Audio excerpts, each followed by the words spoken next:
LSU Tigers from the SEC. Come on inside beautiful.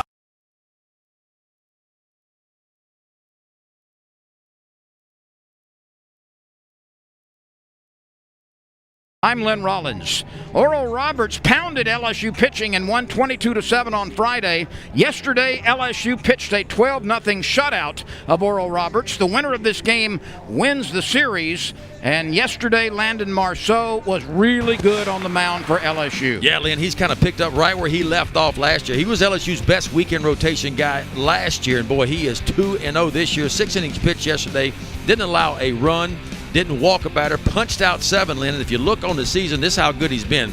2-0, has not allowed an earned run, 21 strikeouts, and hasn't walked a batter yet. Indeed, very impressive numbers. Talking about impressive numbers, how about Dylan Cruz? He came in with a lot of headlines as one of the nation's biggest recruits. He has hit safely in every LSU game. Yeah, Lynn, I tell you what, 429 on the year, that leads LSU. Those 5 home runs from the leadoff spot and 6 RBIs driven in, and he's been equally as good on defense as well as he's thrown out a couple of base runners trying to take an extra 90 feet on him.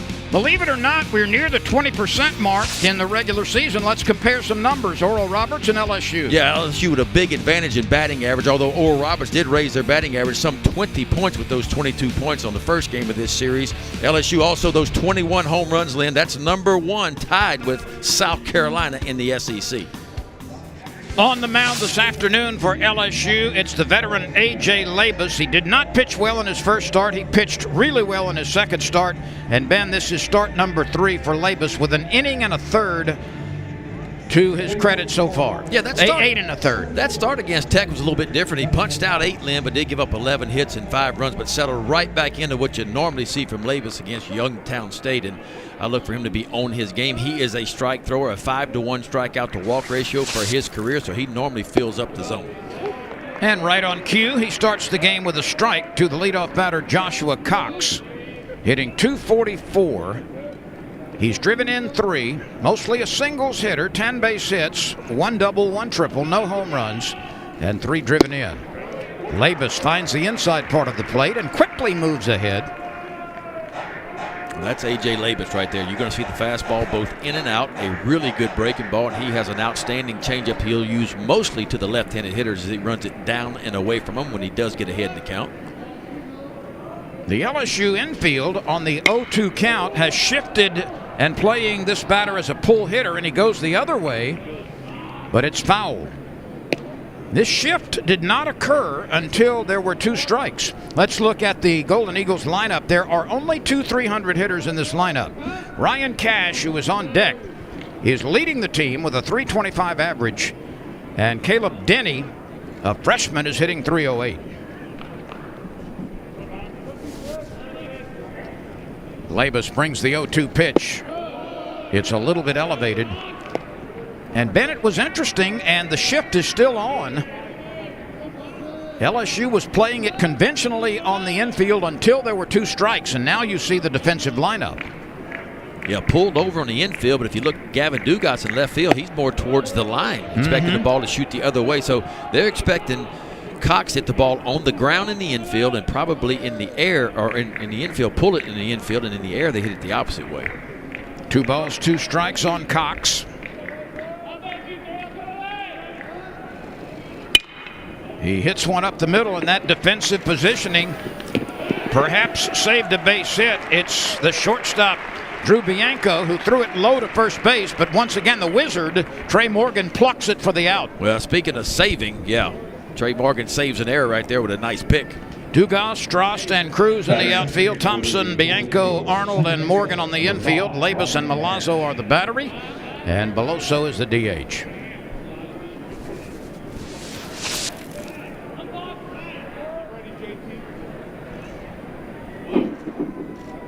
So a 6-3 put out. LSU's infield was perfectly placed. That ball would have been a base hit to center field had not Bianco been pulled over way to his left. Looks like we may have a little conference here. I'm sure head coach Ryan Farmer may be wanting to take a look at this on replay. It's way too early for a challenge. Well, we're going to get one.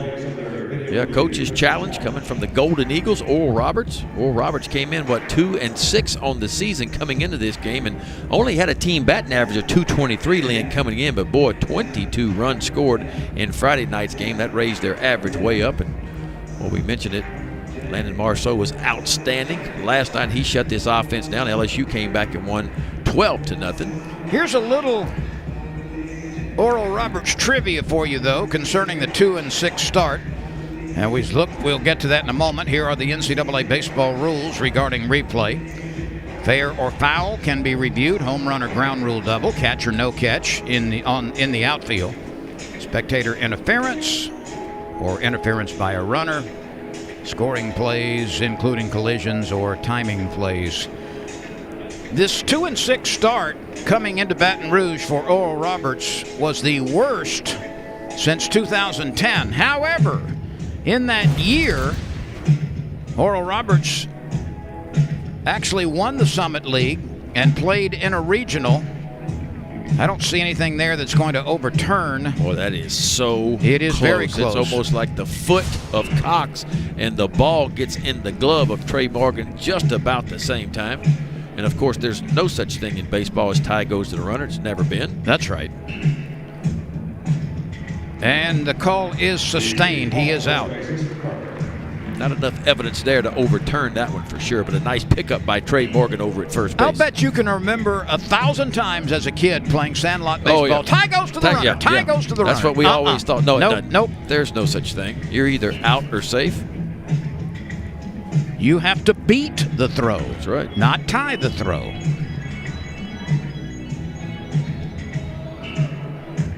So the last time Oral Roberts started 2-6, it rallied to win the conference championship and won a game in a subsequent regional.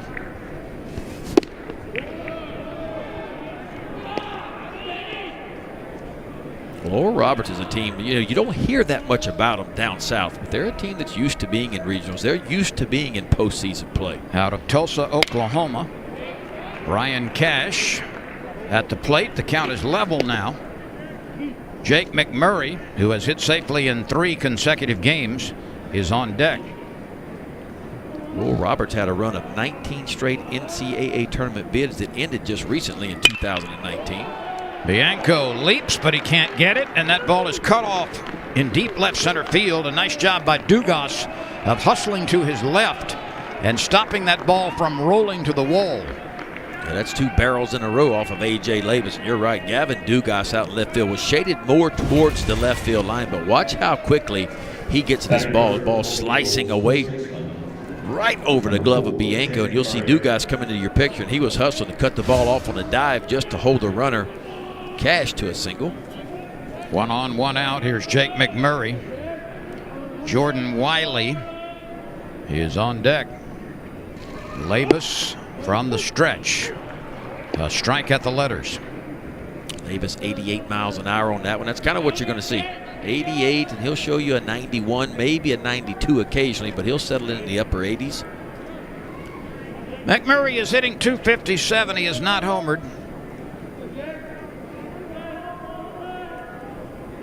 Cash takes a moderate lead from first base. Labus, who normally fills the strike zone, delivers another one.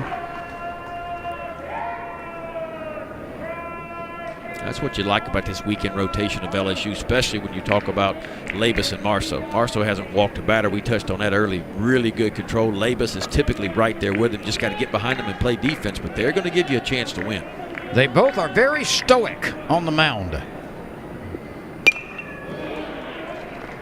Well, they've kind of been through the fire a little bit. A.J. Labus, freshman All-American way back in 2018. Of course, he missed 19, but, and Marceau came in really highly touted out of high school. Didn't have a great freshman year, but the sophomore year made some big adjustments last year before the season was ended. But you could tell he's really made some gains. He knows how to pitch as well. So these two guys are going to move the ball around and really pitch, whereas Jaden Hill's more of a power guy. You're going to see a lot of power from him on Friday nights.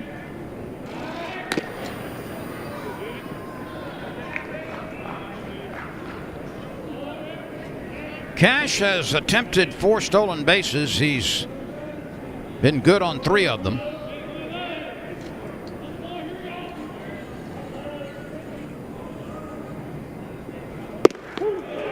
A cold third strike. Jake McMurray was absolutely frozen in place. Not a whole lot to do with that one. Alex Milazzo, the catcher from LSU, watch where he sets up, rocks to the outside corner and wants that ball just right there. And how about that? Knocking a little paint off is A.J. Labus for his first strikeout and the second out here in the top of the first inning. Jordan Wiley steps to the plate against Labus. He has hit safely in 4 consecutive games, and he has reached base in 10 straight games. He's a little tardy with that swing.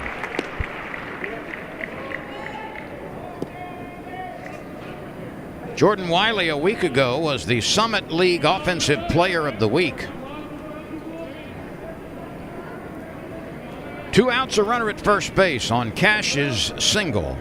He stretches his lead a bit, and Labus noticed that.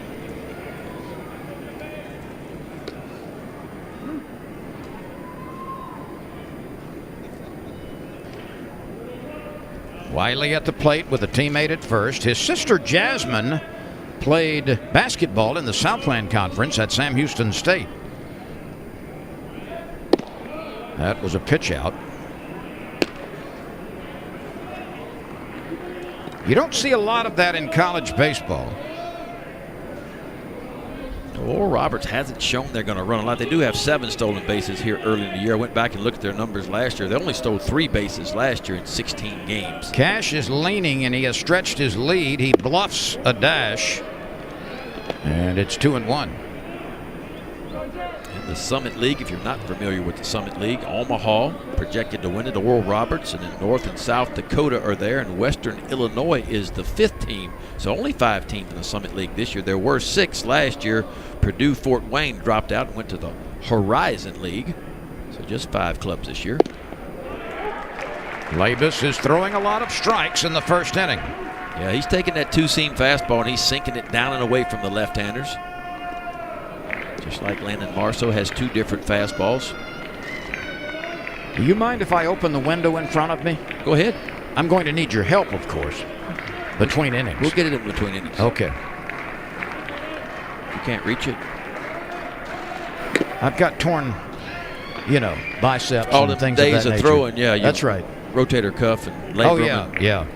Separated shoulder here. Yeah. You can still see the knot. Football days. No, I actually pitched myself out of bed.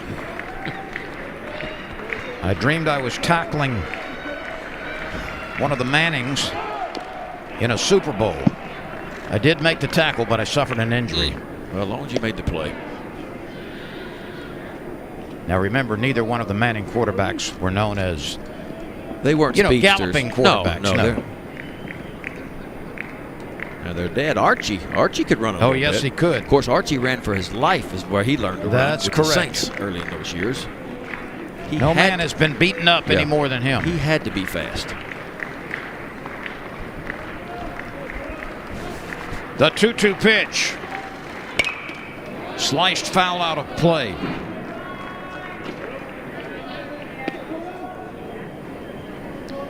We have a marvelous day for baseball. The wind is blowing in mostly, kind of toward the third base dugout.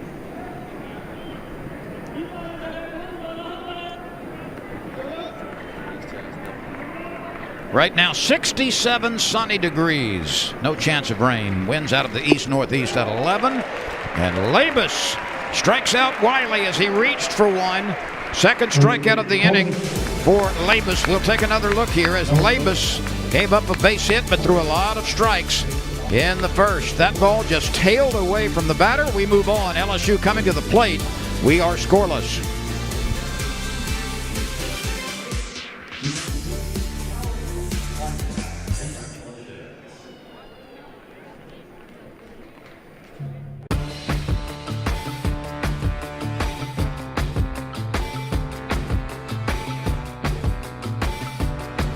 Delicious avocado toast for all. Now at Dunkin'. Order ahead plus earn rewards. America runs on Dunkin'.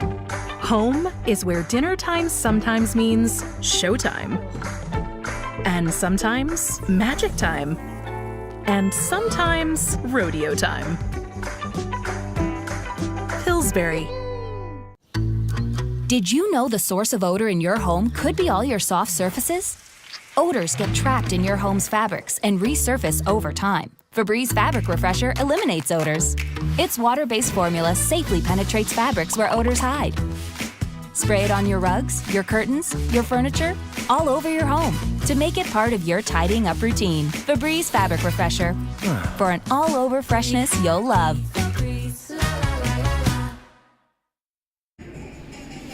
Oral Roberts left a runner at first after a base hit in the top of the inning. LSU coming to the plate against Tanner Rogan. Rogan 0-1. This is his second start, his third appearance. He's worked 10 2/3 innings.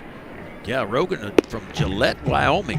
Played 1 year at Scottsdale Community College, then transferred over to Oral Roberts, where he redshirted back in 2018. Got a little bit of time under his belt in 19 and, of course, 20 a little bit. And this year, you mentioned it, expected to be a weekend rotation guy for him, and he's made two of this. Will be his third appearance, his second start. Fastball's 88 to 90, what we're hearing. A little breaking ball and a changeup as well. The opposition is batting .231 against him. There's the LSU batting order. How about the freshman at the top? Cruz hitting .429. Another freshman hitting .385 in Morgan. Another freshman hitting .375 in Drost. The other 300 hitters are sophomore Zach Arnold at .351 and junior Gavin Dugas at .359.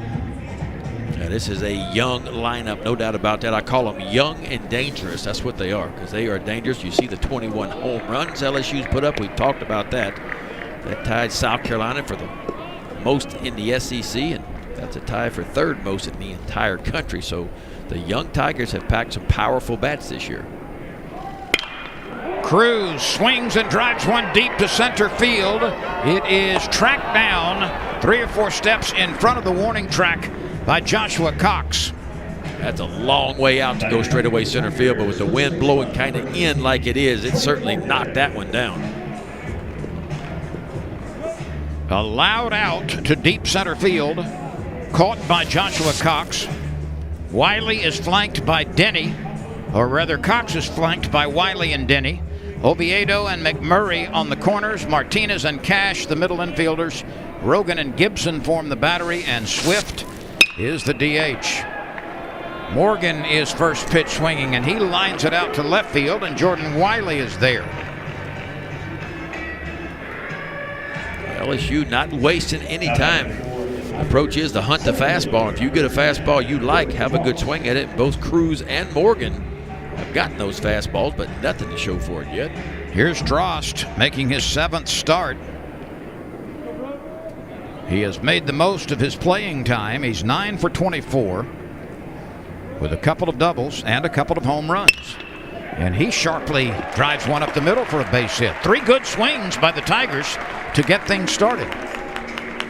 First pitch, again, fastball hunting. This time LSU is rewarded with a base hit right back up the middle off the side of the mound and right by the second baseman, Ryan Cox. You're right, Drost has made the most of his opportunities. Of course, he got an opportunity when Giovanni DiGiacomo went down with that hamstring pull about 10 days ago and jumped in that lineup. Ben and I will talk about the injuries to DiGiacomo, Doty, and Beck.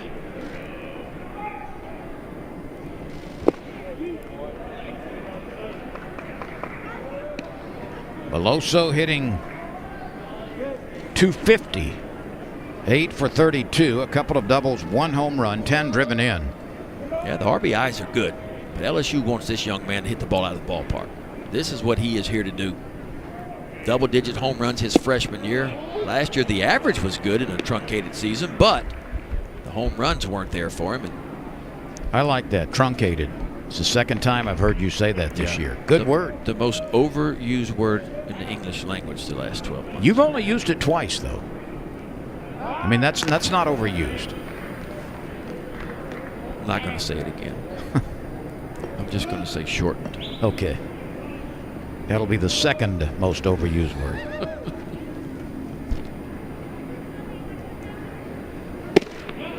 That's a little bit tight.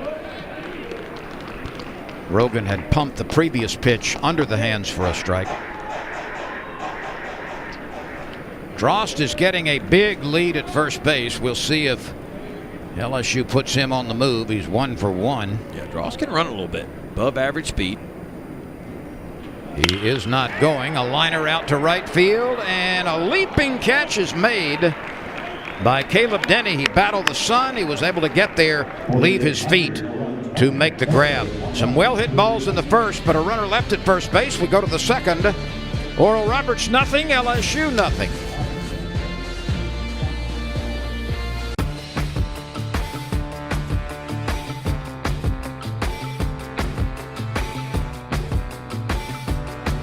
Delicious avocado toast for all. Now at Dunkin'. Order ahead plus earn rewards. America runs on Dunkin'. I think the sketchy website I bought this turtle from stole all my info. Ooh, have you looked on the bright side? Discover never holds you responsible for unauthorized purchases on your card. That's my turtle. Fraud protection. Discover something brighter. We know you've got your hands full at home. I'm building a spaceship. So Instacart is here to help make grocery shopping a little easier. Choose which store to shop from, what items you need, and how you want them. And a shopper will safely deliver them contact-free in as fast as 2 hours. Because between teaching, cooking, and parenting, you could use one less job to do. Go to instacart.com or download the app to get free delivery on your first order using the code ORDER today. Hello? Hey, Dad. Bobby's wondering if you could watch cartoons with him. Yeah, sounds nice. I hope we can soon. Dad, check your email. Okay, click. Hi, Grandpa! What is this? It's Sling Watch Party. You can invite people to watch live TV with you. Wow. Hey, family. Uncle! How'd you get in there, Todd? Sling Watch Party is live TV together from anywhere, only from Sling. Get the best of cable for the best price. Each team collected a single in the first, and the runner was stranded there. We go to the second inning. We are scoreless. Up to the moment, SEC baseball standings. In the East, unbeaten South Carolina, followed by Vanderbilt and Kentucky with 1 loss. Tennessee off to a good start. And in the West, Arkansas is unbeaten. Alabama at 9-2, so is LSU. It will be another dogfight for sure. Yeah, SEC play, just 2 weekends away now. Of course, LSU opens up here at home against the Bulldogs of Mississippi State. Labus brings it outside. That levels the count on Adam Oviedo. 1 ball, 1 strike. Well, Ben, let's get right to an early injury report. First, Giovanni DiGiacomo, who pulled a hamstring very early in the season and has been on the shelf since. Yeah, I mean, we're hearing the same thing we heard. It wasn't as bad as originally thought. And when he heard it, some 10 days ago, they were saying 2 to 3 weeks they had hoped to get him back. So that's killed the timetable from what we're hearing. A swing and a miss as Labus went up and in. Let's take a look at A.J. Labus and how he likes to work his stuff. We've seen the fastball up to 91. So he starts off with a little bit of a slider down and away for strike 1, then jerks a fastball just on the outside part of the plate to even it up, and goes right back to that changeup. So 1 ball and 2 strikes, and he comes right up and in with the fastball. So he slowed the bat down with the changeup for strike 2, and then took his best fastball and threw it right by him up and in.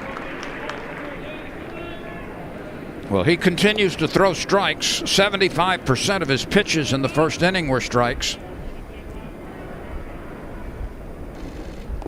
He has thrown 25 pitches now. 19 of them have been strikes. But he moves that one too far inside, and Caleb Denny is hit by a pitch. Labus has plunked a couple this year. It looked like a fastball just kind of pulled it a little bit too far. But I like the fact that he's pitching inside. It's only going to make his changeup that much better. So the more he can come inside with the fastball, not only for strikes, but even off the plate a little bit, and the changeup down the way to the left-handers will be even that much better. Hunter Swift is making his 8th start. He is a senior. 6 for 23 on the year. Yeah, the Golden Eagles have gotten off to a slow start. I mean, they came in, we talked about the record coming in, and the batting average certainly much better team than what that team batting average was coming in. It's a veteran team with a couple of freshmen sprinkled in. The team that is supposed to compete for the Summit League championship this year. And it's a rough start for them. They got that big snow and ice storm that we got down here. They got it up in the Midwest. Of course, they had to shovel snow off their field. And when they finally got everything off their field to catch back up with the number of games, they had to play 7 days in a row to catch back up and just wasn't playing very good baseball. Bianco to second for one and no throw to first base. Arnold wisely put that in his pocket. But LSU nabs the lead runner. Swift is at first base after the fielder's choice. Yeah, Bianco gets to it and shovels it over to Arnold right there. Not much Arnold can do. Now it brings on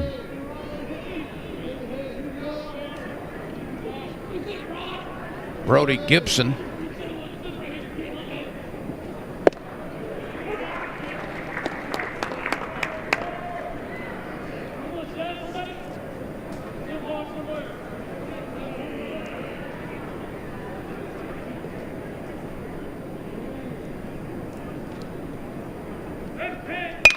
Gibson goes the other way with a ground ball that almost clipped the base runner.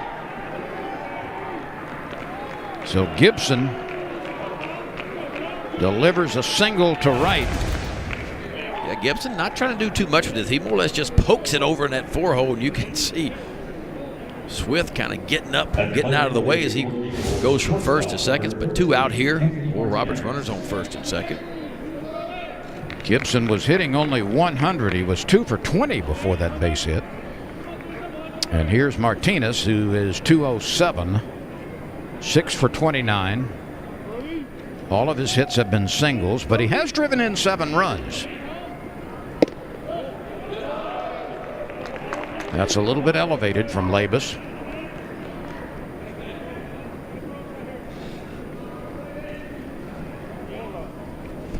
Martinez played a couple of years at Eastern Oklahoma State before transferring to Oral Roberts in Tulsa. Chop to the right side. Arnold takes the Sunday hop, throws it high, but Trey Morgan is able to leap and make the play.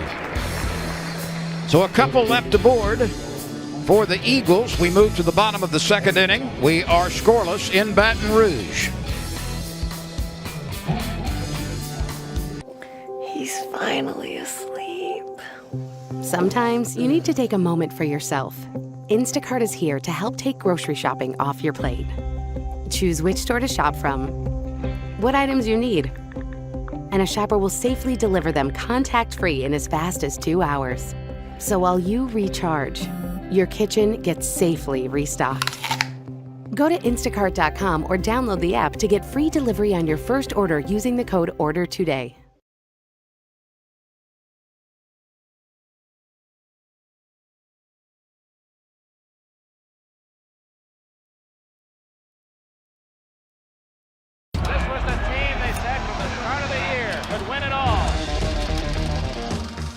Let me tell you a story about a team that was only allowed to celebrate one win all season.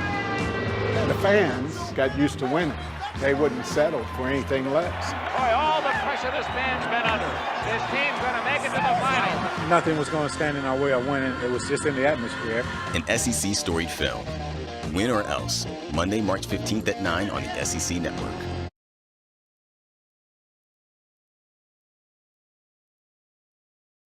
Together we'll take it high. Together we're gonna soar. Satisfy our desire. Together we can be more. So what you waiting for? LSU will take its swings in the bottom of the second inning. We are scoreless. Paul Maneri in his 15th season now at LSU. He's won 612 games. He has coached at the Division I level 39 seasons overall. He's won 1,476 games. He is the active winningest coach in Division I baseball. Yeah, and should go over 1,500 career wins this year. 39 years. Can you imagine? That's a long time to do anything. That's a lot of lineup cards. Tanner Rogan threw only 8 pitches in the first inning. He's got Dugas and Arnold and Thompson ahead of him here. Ben, let's get back to the LSU injury report. We talked about Giovanni DiGiacomo. If that timeline that we originally heard does indeed come about, that would mean that perhaps he would be available next weekend. There's a knock to left field. Dugas rams one past the third baseman and quickly moves his hitting streak to 5 games. Dugas so strong, really hitting it well. Came in hitting .359. His ball gets in on him a little bit, but he is so strong. He's still strong enough to get it by a diving Odovedo over at third base for a leadoff single. But by the way, it's no surprise that Oral Roberts did not score in the second inning and hasn't done so this year. But they did get a couple of players aboard. But if that timetable is indeed accurate, that means DiGiacomo within a week, maybe 2, possibly to come back in the SEC a couple of weeks from now might be available. Is that what we think we know? I think that's what LSU coaches are hoping, yes. And I think that's best case scenario. Because these hamstrings, especially a high hamstring pull, especially for a speedster, like DiGiacomo, that's really what he does best is run, right? When he gets on, he runs, he covers a lot of ground. It's different than a first baseman pulling a hamstring. First basemen can come back a little bit earlier because they don't use their speed a whole lot. So you're hoping he can come back. Cade Doty, as you mentioned, is another one that expected to be out 2 to 3 weeks. He hurt himself last weekend on a home run celebration, not his own home run celebration. It was just a freak accident, and he's on the shelf as his shoulder blade got kind of messed up in that deal. But they're hoping to have him back in 2 to 3 weeks as well. So I think that'd be best case scenario for Paul Mainieri and these players is to have them back opening weekend of conference play. You just saw DiGiacomo in your picture, watching from the dugout. Now, Matthew Beck also has sustained an injury. We're not hearing a lot of details about it, but that's a blow to the LSU pitching staff, at least momentarily. Yeah, speaking of blow, watch this. Right off the face mask. Brody Gibson foul tip. That'll wake you up on a Sunday. That came through loud and clear. Yeah, I mean, you wonder about Matthew Beck. I mean, we really hadn't got a report yet. It doesn't sound great. Anytime you start talking about the arm of a pitcher, you never know the timetable. Because when you got to shut down, take some time off to let it heal, but then you got to work your way back up to come in the ball game, and that's what's very difficult to do. So he could be out for a while. We're hoping it's not that bad. And Zach Arnold goes down on a breaking ball left up in the zone and swings right through it. He swung at a ball there. Dugas still at first base. So LSU had been really healthy during the fall and really healthy leading up to the first game of the year. All of a sudden, the injury bug has bitten. That's 3 significant injuries as of right now for LSU. And Matthew Beck has been so consistent and so good for 4 years and can play a lot of roles out of the bullpen. He is a wonderful setup man. Over the course of his career, right-handers and left-handers are batting less than 200 against him. And he is in the boneyard for the moment. That towering pop-up is handled by McMurray at first base. So Thompson swinging early in the count. Pops up to the first baseman. 2 outs. Dugas still at first base after the leadoff single. And here's Drew Bianco. And Ben, 7, 8, and 9 has not been a productive place for LSU in the lineup so far this year. They've got to get more offense out of the bottom third. No doubt. I mean, top 5 has been really good for LSU. Bottom third is where it's at, though. You got to be able to make some noise at the bottom part of your lineup, especially to roll it over to get to a Dylan Cruz, maybe with runners on base. And LSU's had struggled in that department. Drew Bianco's really getting an opportunity at shortstop. He's getting an opportunity to go up and hit, and I still think he's going to hit. Got a couple of homers on the year.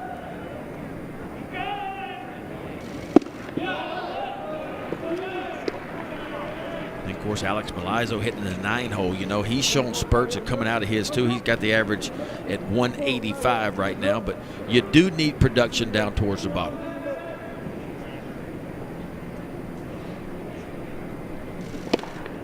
That's high and tight to Drew Bianco. Milazzo is on deck. There are 2 outs. Dugas still perched at first base.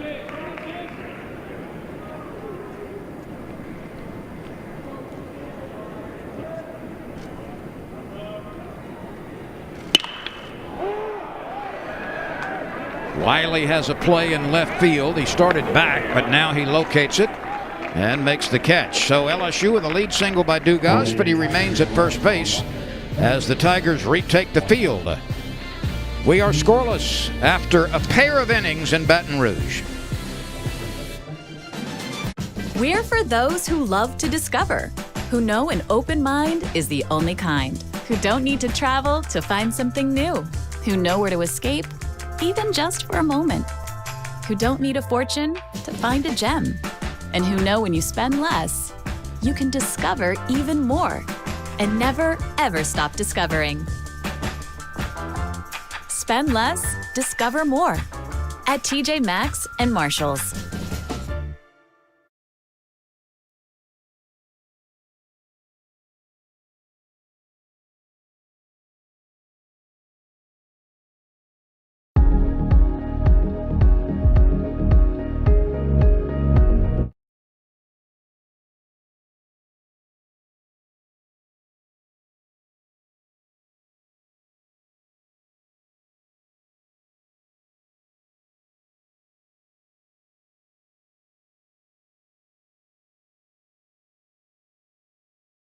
Champ Week continues Saturday and next Sunday on ESPN.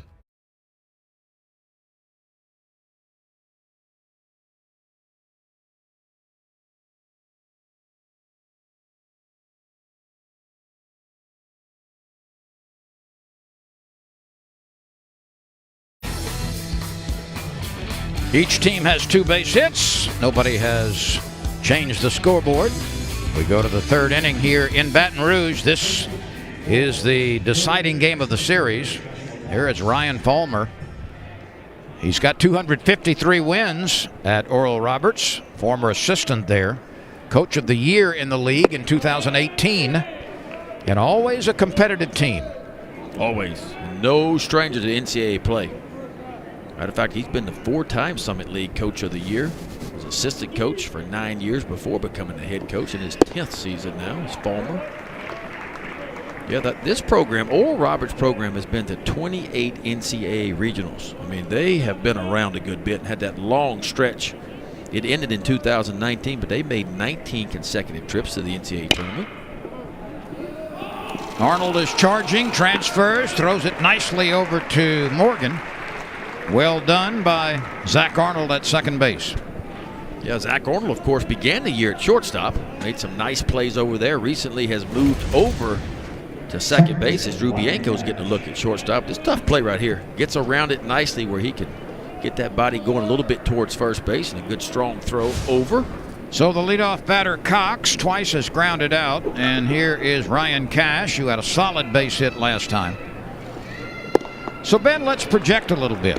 When LSU gets Cade Doty back, do we see him return to second base, and do we see Arnold returning to shortstop? I think Doty definitely goes back to second. Now, who's going to play shortstop from there? That's a good question. And I really think that's why Drew Bianco's in the lineup and Arnold's in the lineup every day, because I think whoever's hitting better and showing the most offense, I don't know if there's a big difference in the defense between the two. So I think it's going to come down to the offense, and they'll get their opportunities until Cade Doty comes back. And once Doty is back, make no mistake, he's going into that lineup, and he's going to play second base. He's going to hit in the middle of that order for LSU, because he was really making a difference before he got hurt. He had a 5-game hitting streak when he was had to walk off home run there at the end, and he had gotten going. And no, he's going to be, him and Dylan Cruz will probably be LSU's 2 best hitters this year once Doty gets back. Dugas on the run, can't get to it. That's a couple of rows up into the bleachers. So then it's going to come down to what you're seeing in the middle infield right now between Arnold and Bianco.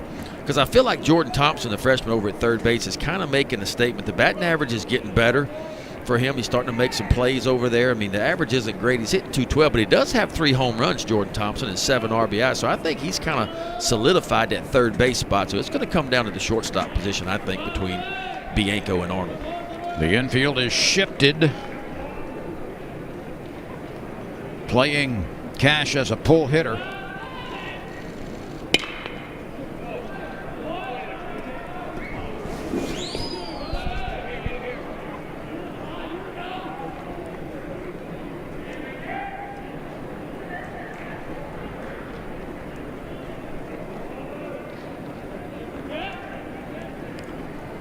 Cash's dad played a couple of years in the San Francisco Giants organization. Well, you see A.J. Labus starting to go more to that changeup the second time through the order. He only threw a couple of them the first time through. And in the perfect world for a starting pitcher, you'd like to save maybe a pitch that you don't use the first time through the order where you can have something different to show him maybe the second and third time through. A.J. Labus, big kid, 6'4", 225 pounds. And very, very deliberate in everything he does on the mound. But the Mets really liked him out of high school. I mean, the Mets took him in the 17th round back in 2017 out of Trinity Christian High School in Fleming Island, Florida, but instead he chose to step on campus at LSU. Brody Drost retreats, now circles to his right and makes the catch.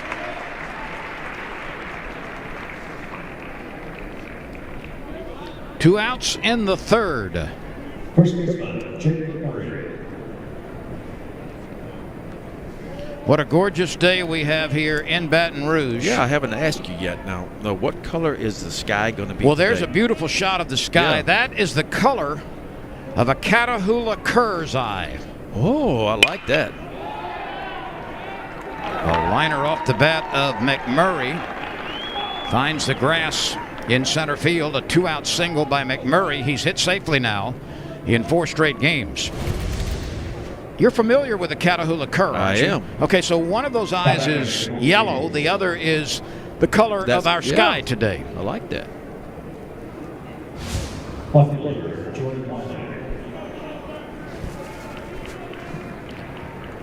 Oral Roberts has had a single in each of the first 3 innings. Here's Jordan Wiley, who struck out in the first.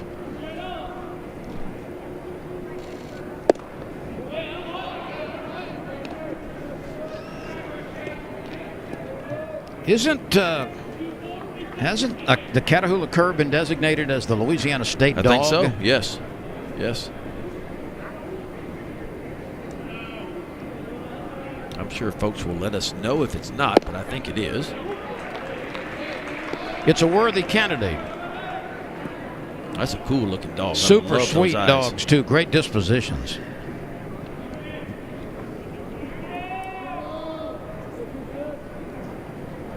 McMurray takes a moderate lead at first. And the pitch lifted very high in the air. Cruz is shading his eyes. He locates it and he squeezes it for the third out. We move to the bottom of the third inning.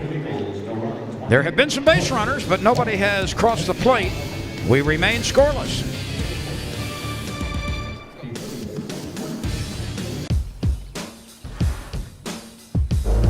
With the intelligent control of all-wheel drive and the power of a 2.5-liter turbo engine, there's no limit to the places the all-new Sorrento can take you and to the stories waiting for you when you get there.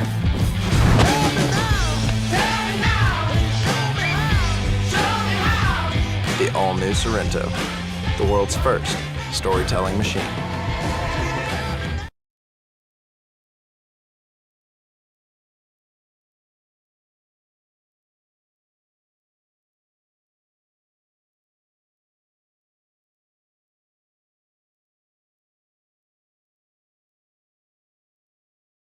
Introducing the new Verizon Business Unlimited plans. Get 5G nationwide. Plus, massive data capacity. Plus, mix and match to get more of what you need. All for as low as $30 a line. From Verizon, the network businesses rely on.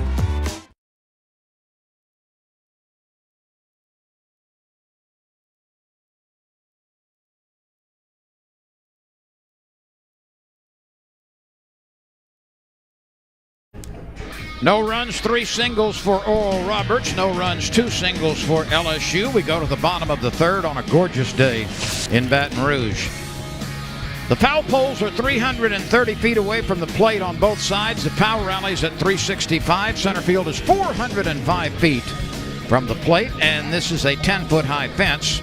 The seating capacity is 25% here in Alex Box Stadium, Skip Bertman Field, and I know what some of you are saying.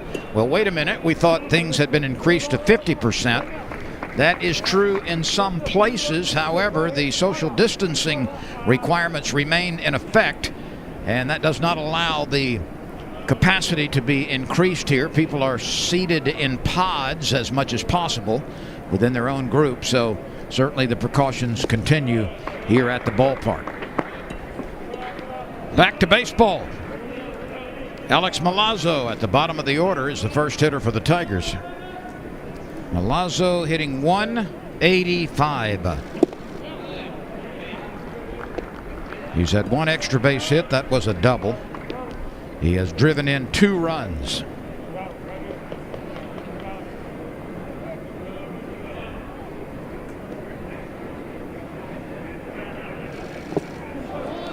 Milazzo goes down on strikes. There will have to be a play at first base, and there is.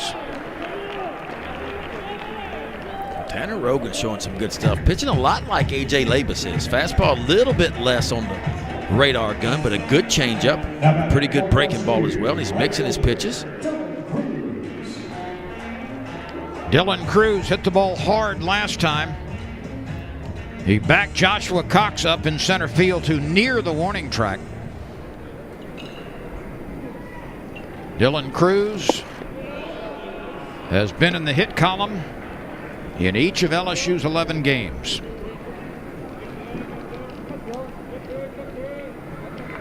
Trey Morgan, who's on an 8-game hitting streak, is next for the Tigers. And it's pretty good stuff. When you've got Cruz and Morgan and Drost, they are all freshmen, and they're all hitting at least 375. It's a really good sign for the future because all 3 of those guys will be on campus for at least 3 years. Cruz took a full cut at a pitch that was under his hands. He goes down on strikes. How about Tanner Rogan now? He's getting ahead, and watch him expand the zone. 0-2 count. He knows he doesn't want to throw a strike. That's a good sinking fastball. See that action running down and in and right under the bat of Dylan Cruz. 2 strikeouts in a row. 3 of the last 5 batters have gone down on strikes. And here's Trey Morgan. He blistered a liner to left field, which was caught by Wiley in his only other time at the plate. Yeah, now it's early, but we thought that the potential weakness of this team was going to be the ability of not scoring a whole lot of runs. Well, LSU scored runs so far this year. Matter of fact, they've come in second most runs per game in the SEC so far, 9.4 runs per game. Only Auburn is better than that at a little over 10 runs a game. The batting average, if you compare it kind of where it was last year, the batting average, LSU hit 253 this year. Well, they're 50 points higher than that right now. Runs per game, 4 runs per game higher. So the offense has been a little bit of the surprise so far for LSU this year.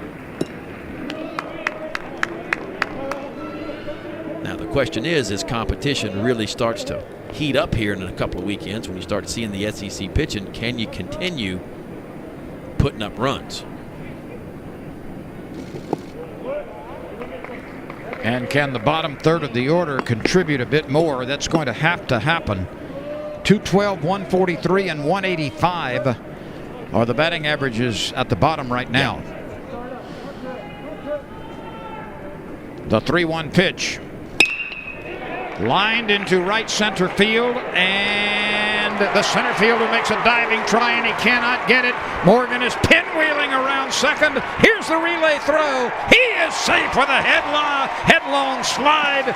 The first triple of the season for the super freshman, Trey Morgan. Well, he picked up his first home run just a few days ago, and he melts this ball out toward right center field. Joshua Cox, center fielder, shaded over toward left center. He can't get to it on a dive. Trey Morgan, the play is in front of him right there. He sees it. There's no hesitation around second base and head first into third base with a 2-out triple. You know, some people may say, well, why did Cox leave his feet? I think that was a good gamble. He knew Denny was backing the play up. And the right fielder, Caleb Denny, got there in a hurry. That ball didn't roll that much past the center fielder. No, you loved the effort. He thought he could catch it. He laid out, just came up a couple of inches short. But you're right, Denny was hustling the right fielder the whole time and quickly got it in. LSU with a 2-out triple after a couple of strikeouts. So each team has had a base hit in each inning. This is the first extra base hit of the game. Drost swings through one and falls behind 2 strikes. Drost had a base hit in the first.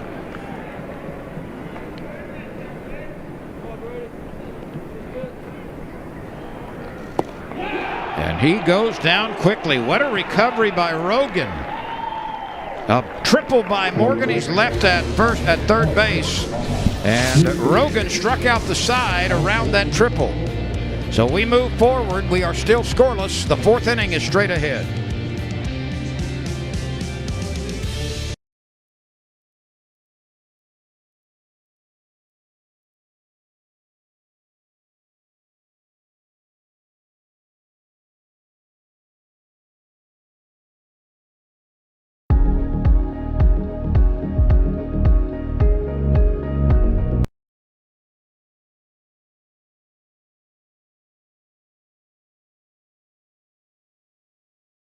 Champ Week continues Saturday and next Sunday on ESPN.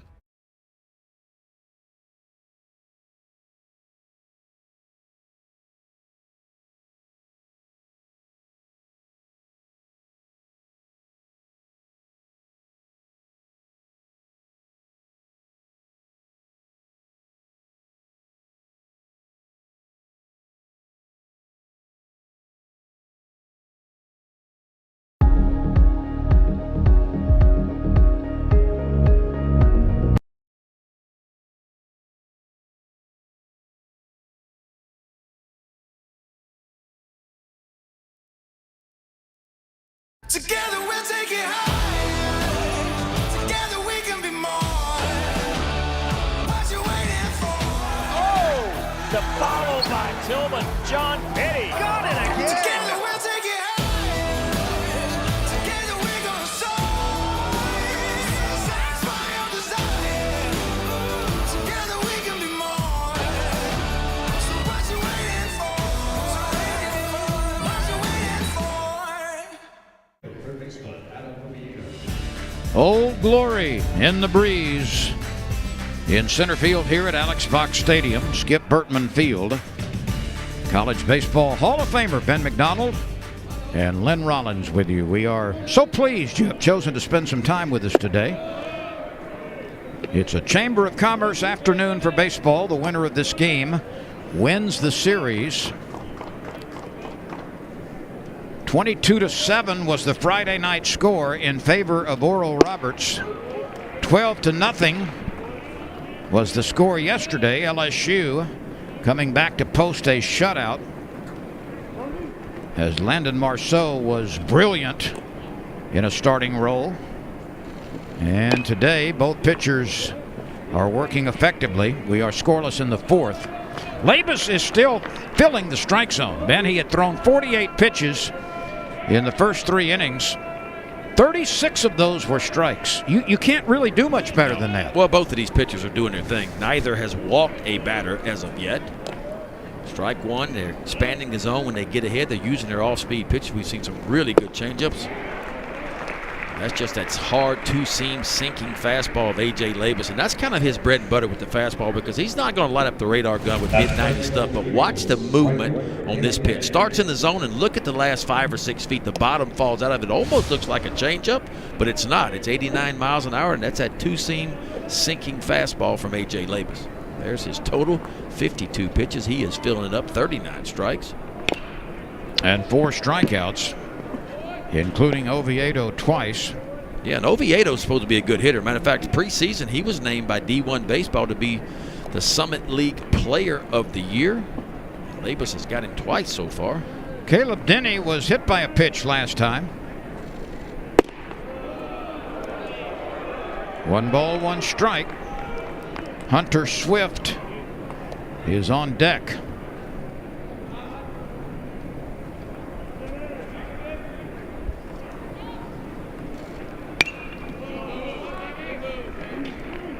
Caleb Denny is the only freshman in this lineup for Oral Roberts. And boy, what a day he had on Friday. They put 22 runs on the scoreboard. He went 3 for 5, drove in 6 runs, did the freshman, in game 1 of this series. How about that? Just a little paint for you right on the inside corner to 89 miles an hour. Let's take a look at this sequence by A.J. Labus, who is flat got it going right now. So Malai's on the outside part of the plate. Strike one with a two-seamer running down and away. Then he comes back with a changeup that just misses. The count 1-1. Another fastball up in the zone, and watch the location of this one. And that's that two-seam fastball. Remember Greg Maddux? He could take those left-handed batters and start the ball off the plate and have it just kind of ooze over the inside corner. As a hitter, you can't do anything with that pitch because you see it in off the plate and you flinch and give up, and it just kind of leaks right back over the inside corner.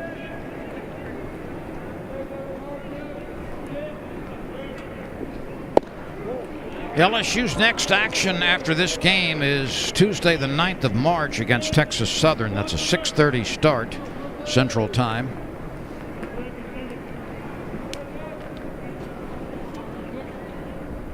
One pitch, swing and a miss. That looked like off speed again. Yeah, and that's what A.J. Labus will do to you. He'll pitch backwards, meaning sometimes in fastball counts he can land that off-speed pitch. And as a pitcher, when you begin to do this, 1-1, looking fastball, pulls the string, look at the action down and away from the left-hander again. So fastball's 89, 90, changeup 82, 83. Swift waves weakly. Labus strikes out the side. As he got Oviedo, he got Denny, he got Swift. 5 strikeouts for Labus.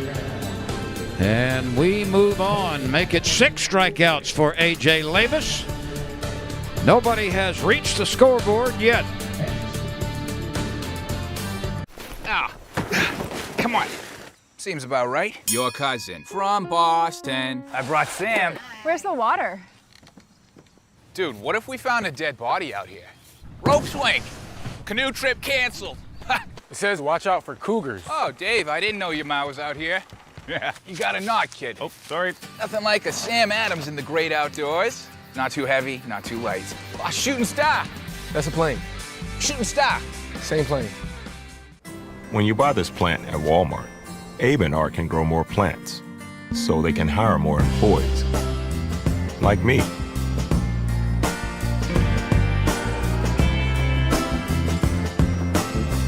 Most Monday ever.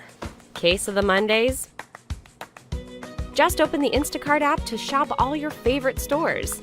Get groceries, comfort foods, and household items delivered in as little as 2 hours. I'll get it. Right to your door with safe, contactless delivery. Surprise!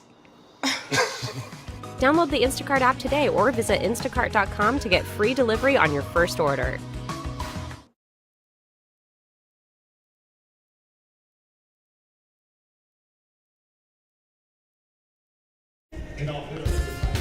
There's a look at LSU's football field, Tiger Stadium. And speaking of football, the spring football game to conclude spring practice will be April 17th. It's a noon start. LSU also will be home in baseball that weekend against South Carolina, so perhaps an opportunity for a little 2-for-1 action. Peloso rolls it to the right side, and it's turned into an out by Ryan Cash. Both starting pitchers have been superb to this point. Well, both are putting on a clinic. You get ahead, you throw strike one, you expand the zone, you do get ahead, you make hitters hit your pitch. That's what both of these pitchers have been able to do, and that's why we're 0-0 going into the bottom of the fourth here. Dugas had a base hit to open the second. He swings through it.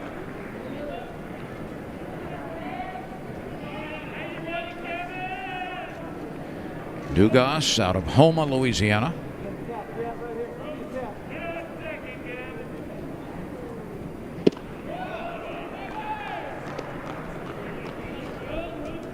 You got to wonder, with that shade all around home plate, the ball in the sunlight. Of course, you see Tanner Rogan, the pitcher for Oral Roberts, standing out in the sunlight, shade all around home plate. You wonder if the hitters today can pick the ball up as good as they normally would.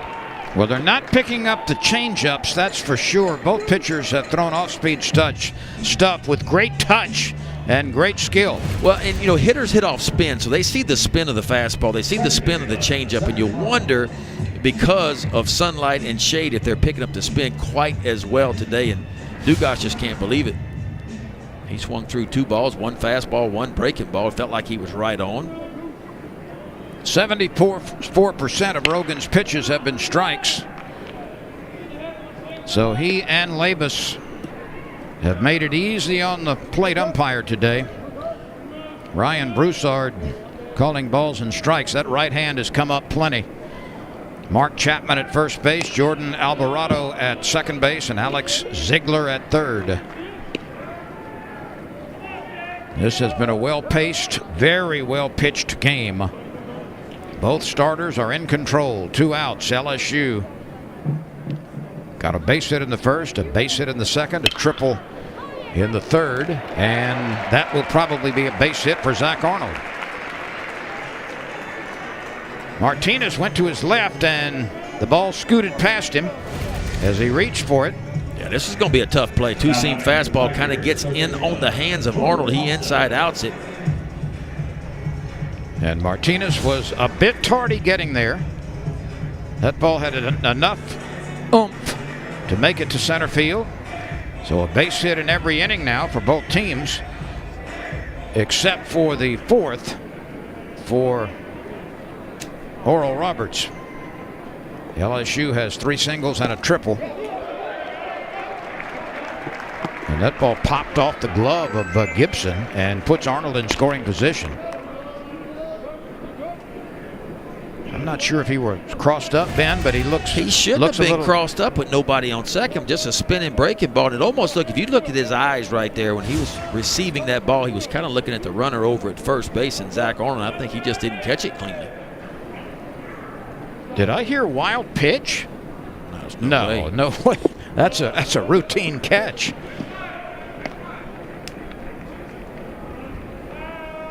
That's a pass ball every day of the week.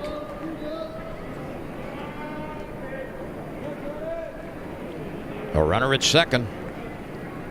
One of the problems for the Tigers has been, yes, they've had 4 hits, but 3 of them have come with 2 outs. The shortstop cannot make the play on the backhanded side. Here's a throw to the plate. LSU leads 1-0. And Jordan Thompson scampers all the way to third with the ball thrown all over the place by Oral Roberts. Well, a couple of plays that could have been made by Anthony Martinez, the shortstop for Oral Roberts, plates the first run of the game for LSU. This ball's a tough chance. It's in the hole, but even if he can't make the play, at least he's got to catch it and knock it down and keep runners on first and third. But instead, the ball gets between his legs, and there's going to be a play at the plate as you see Arnold coming around, but the throw by Wiley, the left fielder, is way high. Boy, I tell you what, Jordan Thompson realizes it, goes all the way from first to third. We'll sort it out for you as Bianco swings through the first pitch.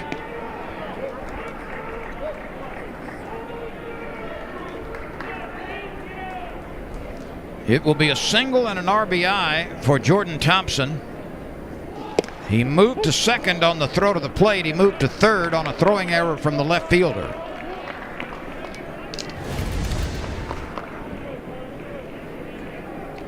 Bianco thinking about bunting a little breaking ball, almost like a cut fastball around the outside part of the plate. There's that good sinker just down and in for the strikeout. 6 strikeouts for Rogan, but he was the victim of some shaky fielding, and the Tigers take advantage of it and get to the scoreboard first. We go to the 5th. LSU 1, Oral Roberts nothing.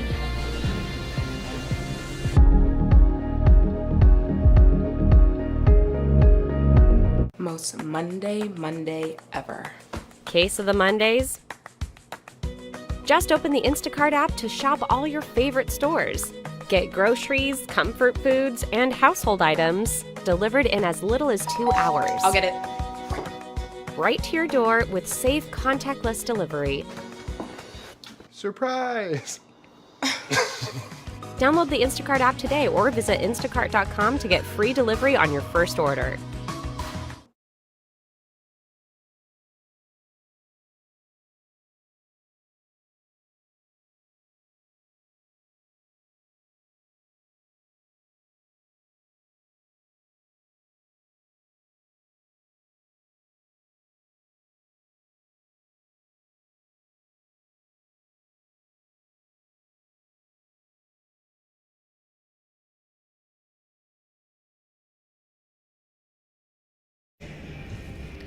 If you want to know what the baseball world thinks about the SEC entering this season, these are SEC teams in the top 25. 1, 2, 3, and 4 belong to Arkansas, Vanderbilt, Mississippi State, and Ole Miss.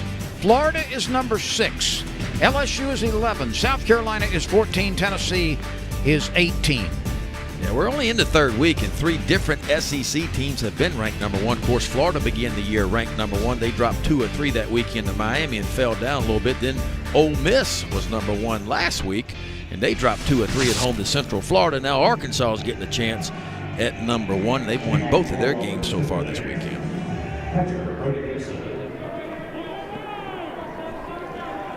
Brody Gibson had a base hit last time. He is first pitch swinging. This is going to be a very tough play for the third baseman, and Jordan Thompson turns it in. A nice stretch towards second base by Morgan. They made that play look routine, but it was not. Yeah, the freshman come in, and boy, he has a good arm, as you'll see anybody at third base. If he gets to it, he's going to throw you out in a really strong, accurate throw across to a stretching Trey Morgan at first base to pick up the first out here in the top of the 5th inning. And this brings on Martinez. Well, it seemed like we said strike one a lot on both sides so far today. We sure have. Martinez rolled out to the right side. Zach Arnold up making the play earlier. 1 ball, 1 strike. Labus has not walked a batter. So, Ben, that means the last 2 LSU starters last night and tonight in close to 11 innings now have not walked a man.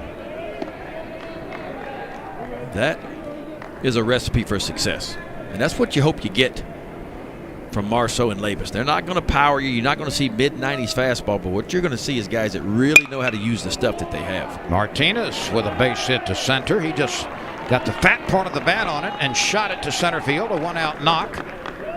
Hit number 4. And this is the only time A.J. Labus will get in trouble. You see where that ball is? It's elevated. So that's a 2-seam fastball. When he throws it and starts it just above the knees, it's a really good pitch for him. But when it starts up, it doesn't have much sink to it. It just kind of sits there. And Louisiana Tech got him, we mentioned, for those 11 hits and put some runs on him. But he also punched out 8 that game. So when he was good, he was really good. But when he got elevated with his stuff, the ball gets turned around. By the way, talking about first pitch strikes, that put our researcher to work, and 13 of the 18 first pitches have been strikes. Love it. Put the hitter on the defense right away. And look, that works at every level. Thank you to Randy Hayden for making that information available, as well as a lot you during throw strike each one. game. You got to throw strike one. Strike one puts hitters on the defense right away. Morgan was shading his eyes. He got a late start, but he's calling for it. And the sure-handed rookie first baseman makes the play in foul ground.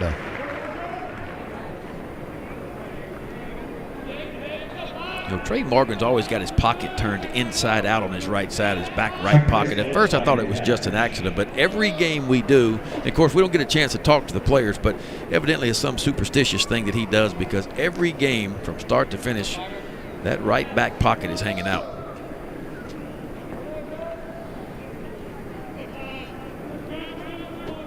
We'll have to find out about that. But you're right. Broadcasters everywhere have been forbidden from going down on the field. There he is. That's a look at it. And it's every game from start to finish. But it's working. Whatever it is, it's working for him, both defensively and offensively. If I tried that, I would lose my wallet immediately.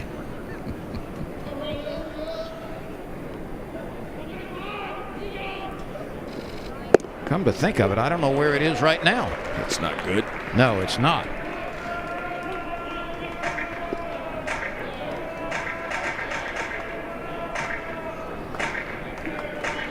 By the way, I'm going to need your help. We talked about opening the window earlier. Yeah, we got to do that. Yeah, please.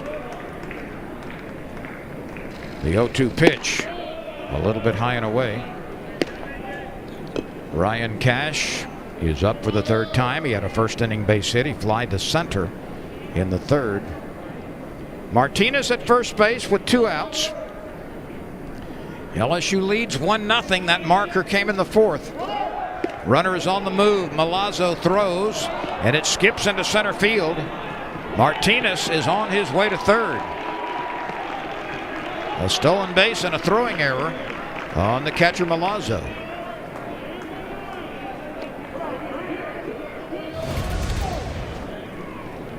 Pretty good pitch to handle.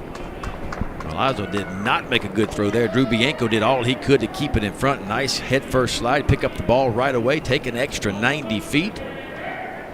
Bianco is fortunate he wasn't injured on that. He had his leg out trying to stretch, and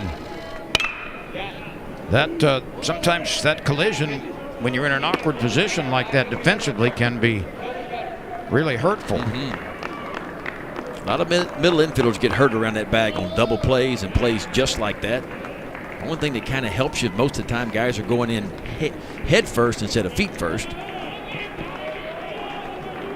The 2-2 pitch to Cash with a teammate at third. Wow.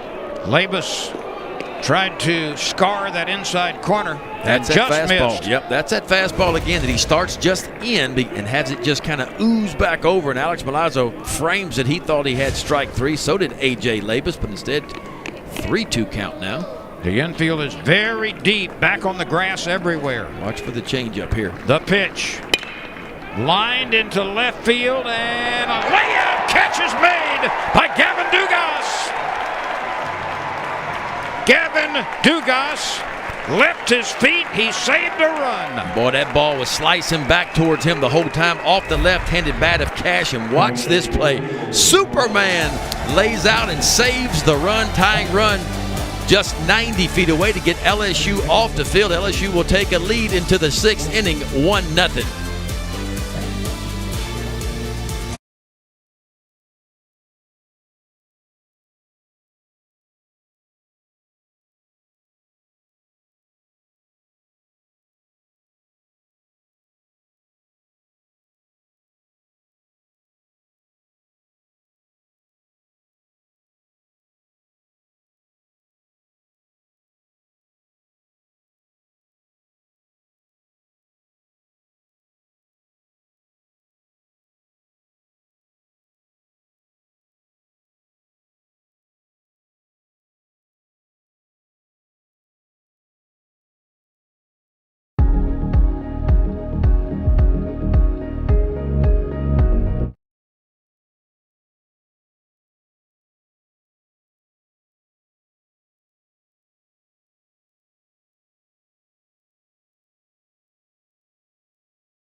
This has been a splendid Sunday afternoon game in Baton Rouge. LSU leads 1-0.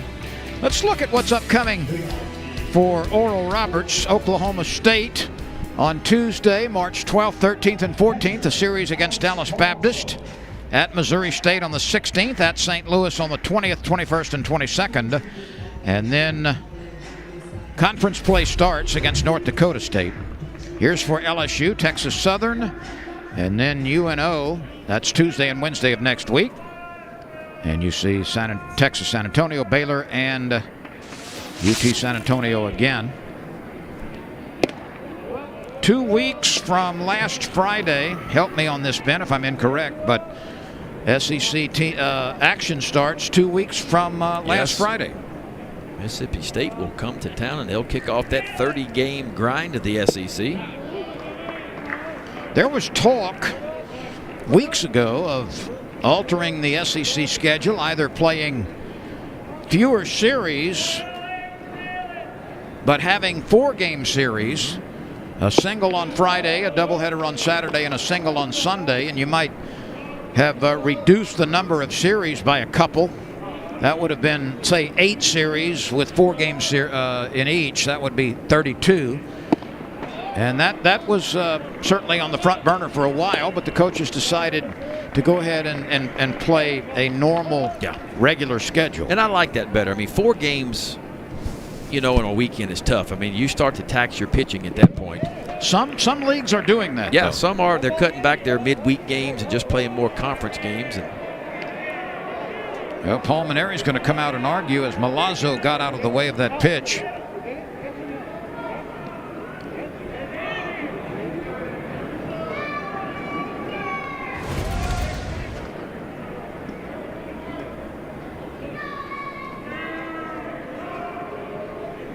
Milazzo thinks he's hit. It appeared he was hit by the pitch, but he will stay at the plate. Boy, it's hard to tell.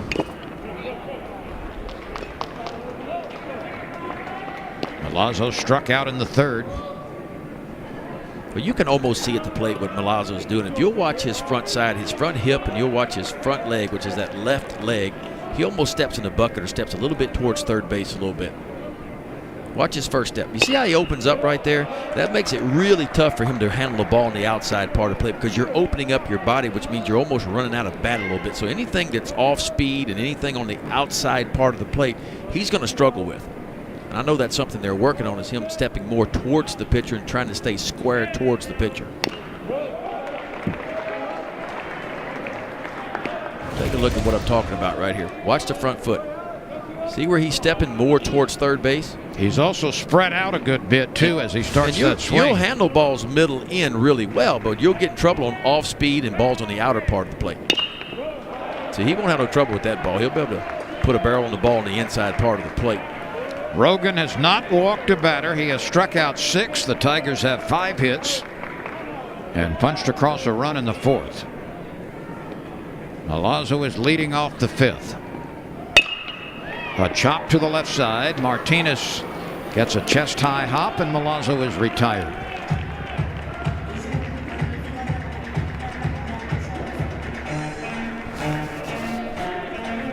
Dylan Cruz strides to the plate looking for his first base hit.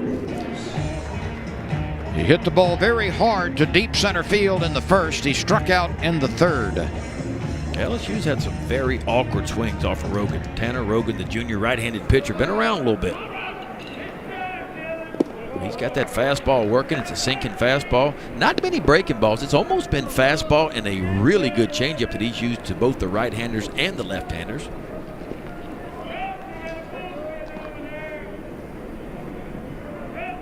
Each team has an error. No runs, 4 hits for Oral Roberts. 1 run, 5 hits for LSU. The only extra base hit was a 2-out triple by Trey Morgan.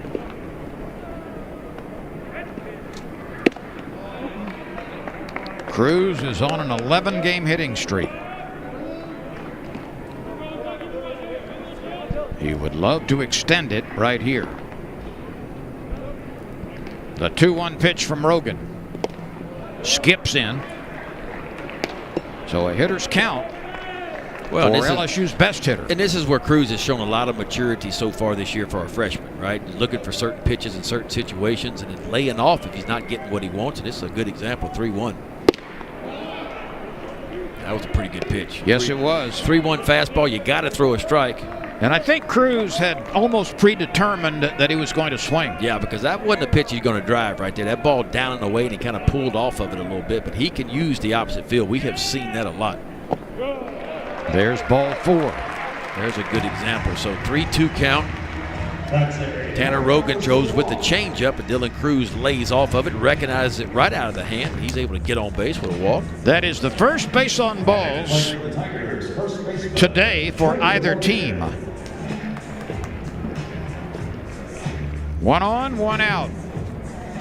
Morgan has lined to left and tripled to center. Yeah, you could see some action right here. Morgan handles the bat really well. Doesn't strike out very much. Dylan Cruz over at first runs a little bit. Paul Maneri's got a 1-0 lead. Normally he's a little more aggressive with his runners once he does get a lead. Wouldn't be surprised if you see a stolen base attempt or a hit and run. Garrett Edwards is warming up for LSU. So it appears he'll be next, replacing A.J. Labus when the time comes.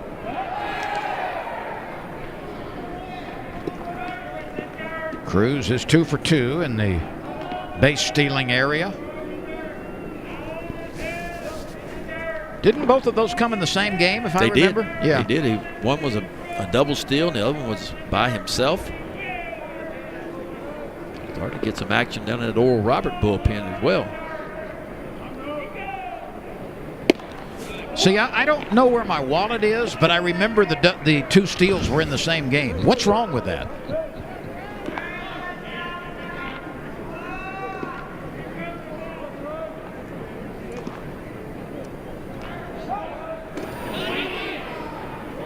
I guess it's just priorities, right?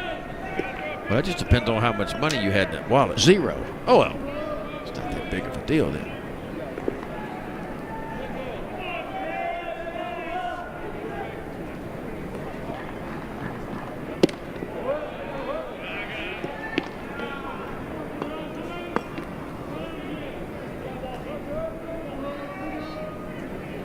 One of the things that Ben and I miss, quite honestly, is the ability to go down on the field and talk to players, talk to coaches, runner on the move. The pitch is swung on and lifted into left center field. The center fielder has plenty of time to get under it, and Joshua Cox makes the catch. Yeah, it's always valuable to stand around the batting cage and talk to the boys about how they're feeling and how they're hitting and who they're facing. Maybe get a few storylines on what's going on and who's pitching the ball well. Of course, we do not have access as of now to any of that. Brody Drost is 1 for 2. He singled in the first. He struck out in the third.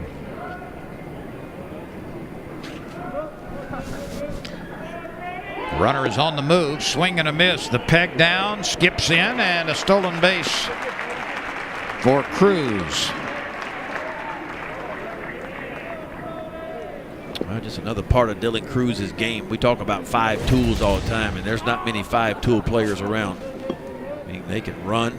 There's your example of running, hit for power. Good glove, and of course a cannon of an arm, and we've seen a really good arm from Cruz so far this year.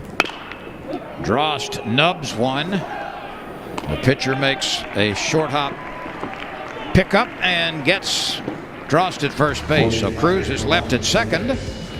And we move forward. LSU is protecting a 1-0 lead. Ah, come on. Seems about right. Your cousin from Boston. I brought Sam. Where's the water? Dude, what if we found a dead body out here? Rope swing. Canoe trip canceled. It says watch out for cougars. Oh, Dave, I didn't know your ma was out here. Yeah. You got a knot, kid. Oh, sorry. Nothing like a Sam Adams in the great outdoors. Not too heavy, not too light. Oh, shooting star. That's a plane. Shooting star. Same plane.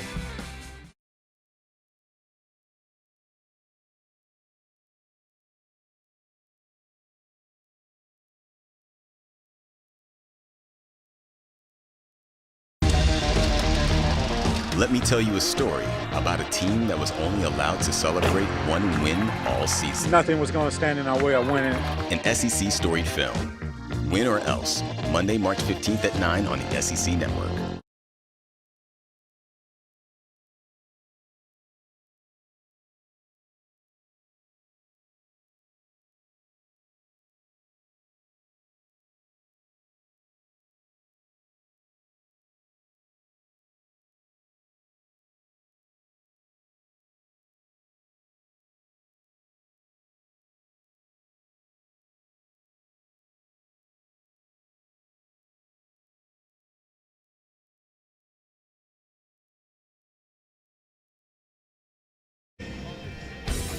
One 0 LSU, and included in the crowd today, at least one member of the Lady Tigers basketball team, Jalen Cherry, is here with some friends.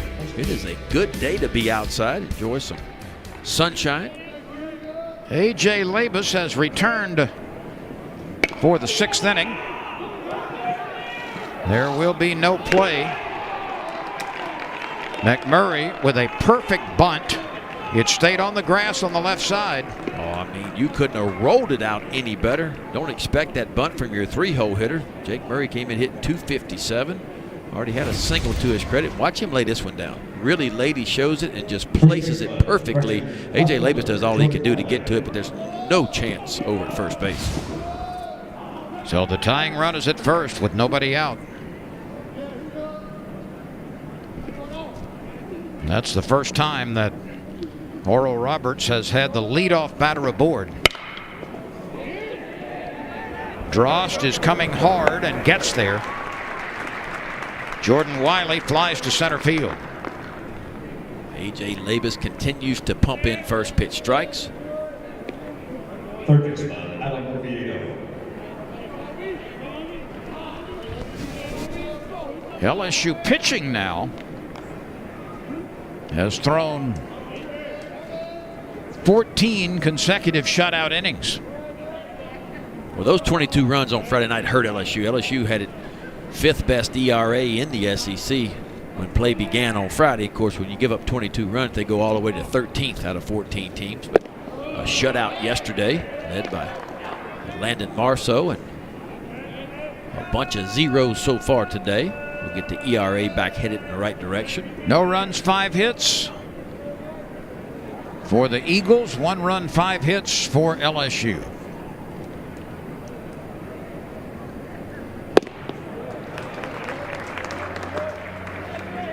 You know, baseball's a funny game, isn't it? I mean, Oral Roberts comes in here hitting .223 as a team. They're 2-6. They're facing a potential top 5 pick in the first round in Jaden Hill. Jaden Hill doesn't get out of the first inning and gives up 8 earned runs in a third of an inning. Now, what's the chance of that happening?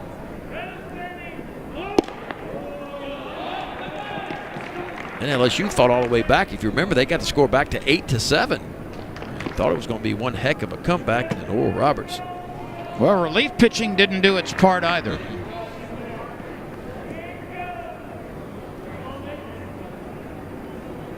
Two balls and a strike. Oviedo has fanned twice.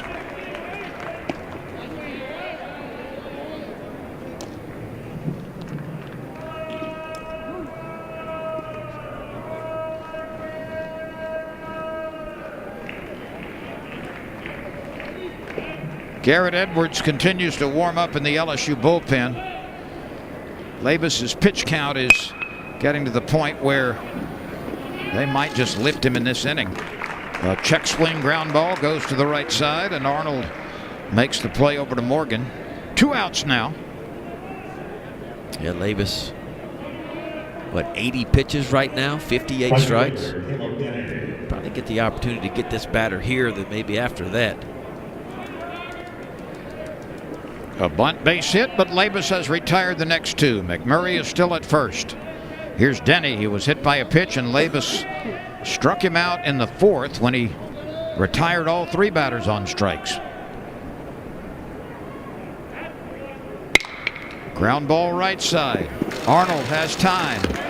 Labus recovers from the bunt base hit. He gets the next 3. That probably will be the end of the day for A.J. Labus, and if so, he leaves with a 5-hit shutout through 6 innings. 1-0 Tigers.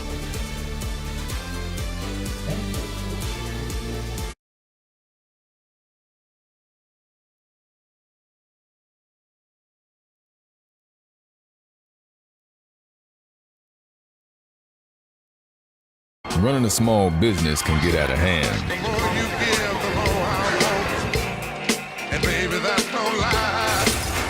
With the HP Smart app, printing from your phone makes life a little smoother.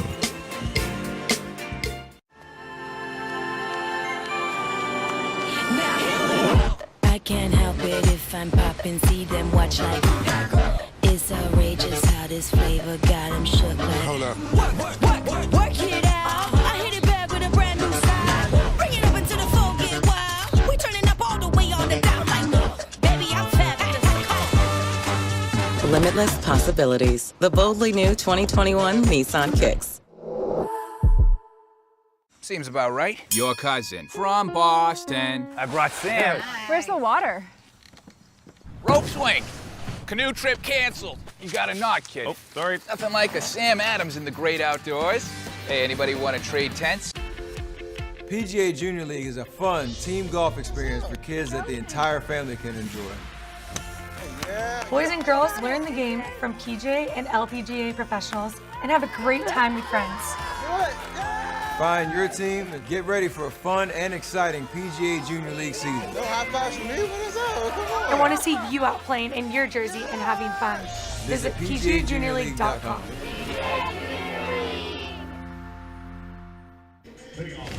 Take me out to the ball game. It's a beautiful day for it here. The winner of this Oral Roberts LSU series wins the series 2-1. Base hits have been hard to come by, and this one is really tight. LSU getting a run in the fourth. The sights, the sounds, the smells, the excitement of college baseball at one of the premier venues in America. Welcome back to Alex Box Stadium, Skip Bertman Field, as we're still in the run-up to the Southeastern Conference schedule, which starts 2 weeks, not next weekend, but the following weekend. Cade Beloso 0 for 2 today. He has lined to right and grounded to the second baseman, and that is a nice pluck at first base by Jake McMurray. Beloso hit it well, but McMurray was equal to the task at first. Boy, yes, he was. Just a bullet right down the line, and I mean in short hops him too. Just a one hop right into the glove. That's when it pays to be a right-handed throwing first baseman, right? Because if you're left-handed on that one, you got to get that across your body on the backhand side, which is a lot more difficult to do.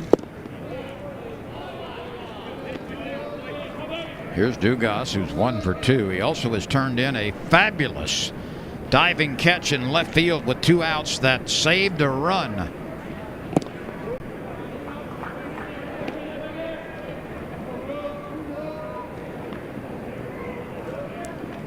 Tanner Rogan has been brilliant.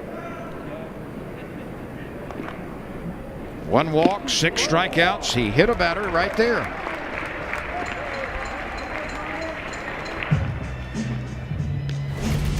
Tanner Rogan has used the inside part of the plate a good bit today. This one runs a little bit too far inside, just catches the jersey right there. Maybe up there on the arm a little bit, part of the jersey.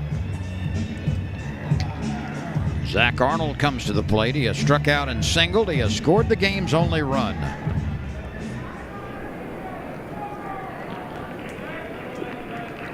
One out, 1 on.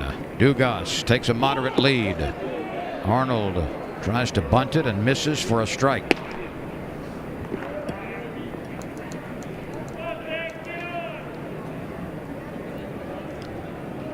Ben, I think he might have halfway been bunting for a base hit, because not often will you see a 1-out sacrifice. Well, Odovedo, the third baseman for Oral Roberts, was playing back. And I think that's what Zach Arnold saw, so he thought about just putting a bunt down, and that brought the third baseman Odovedo in just a little bit.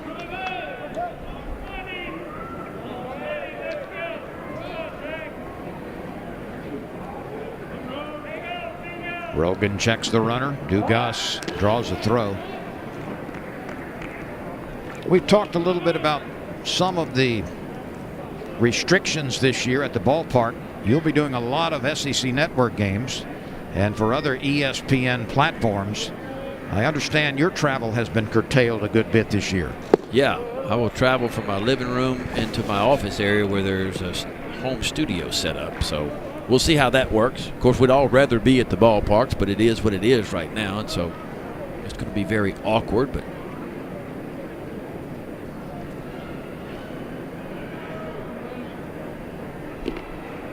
the runner is on the move.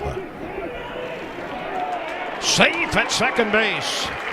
Dugas digging hard, went in feet first and beat the throw. Yeah, Dugas got a wonderful jump over at first base. I mean, he had 4 or 5 steps easy going in. That's his second stolen base, and we may have a challenge of some sort. Dugas is 2 for 3 on the base paths, and we're going to have a challenge. He certainly looked safe the first time we saw it. Yeah, it was a strange slide. Like his body came off the bag for a split second, and if the maybe that's what the challenge is about. We'll see. Because one of those replays almost looked like to me that he was out, and one of them looked like he beat it. So the second baseman, Cox, feels it. He has to reach across his body. Does he tag him right there? If he did, Might have got him on the right shoulder before the foot actually got in. This might be a better angle. Let's see.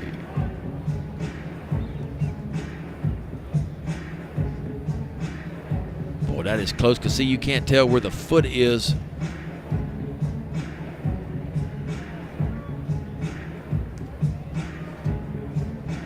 Well, that's what happened. Dugas's left foot got tangled up and never got. That's the foot he wanted to get to the bag and had extended, but it got tangled up with the second baseman. I think he's actually out. Now, will they overrule the original safe call based on what we saw?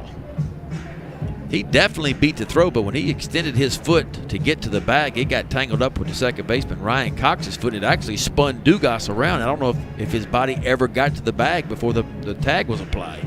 The umpires, of course, do not have the advantage of replay when they're making the original call, but awfully close one way or another.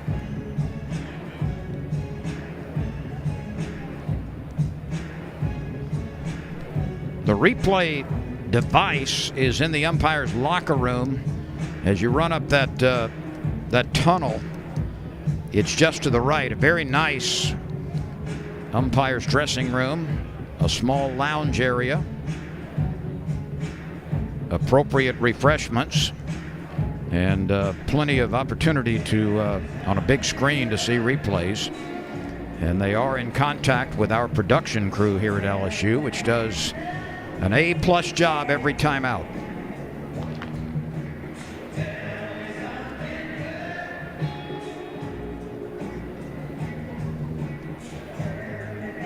So we are still awaiting the decision by the umpires. This will be the second challenge. The first one was upheld in LSU's favor.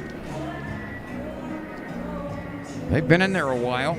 The first challenge took only 1 minute and 17 seconds. This one closer to 3 minutes. Yeah, this was a tough one here.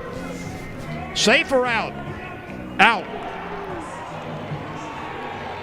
Well, watch the extended foot by Dugas right here. When he extends to reach toward the bag, he gets hung up right there with the right leg, and that spins him around in just enough time, and the tag was applied. And that's exactly what happened. They got it right on replay for sure. Yeah, because if his extended foot gets to the bag, he is clearly safe. But unfortunately for LSU and Gavin Dugas, he got spun around, and the tag was applied before the other foot was able to reach the bag. So he is out stealing. There are 2 gone, and Zach Arnold waits at the plate and hits a sharp ground ball to the left side. It runs up the arm of Oviedo, and he cannot make a play.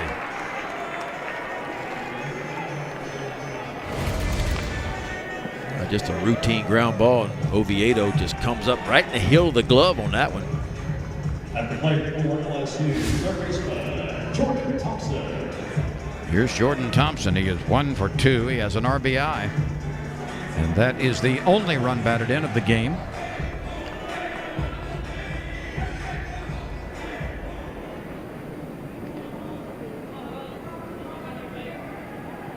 Oral Roberts now has committed a couple of errors, one on a throw from left field and that one on the ground ball to third base.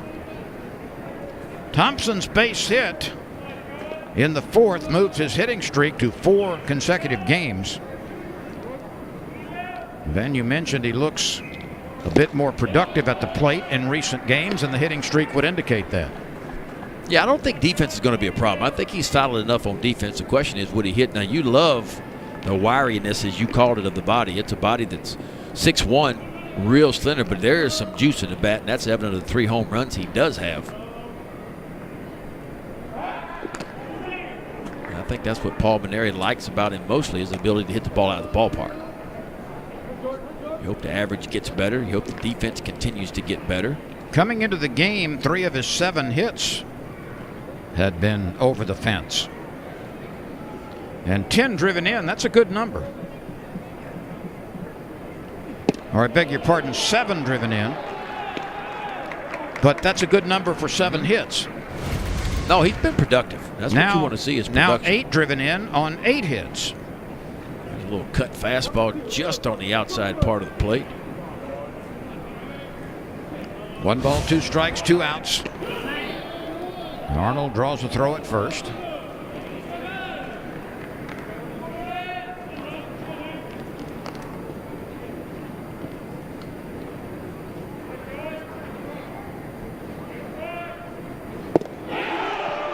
Thompson swings and cannot find it. Another very good inning by Tanner Rogan. 7 strikeouts. A runner left at first. The lead is a scant 1-0 for LSU.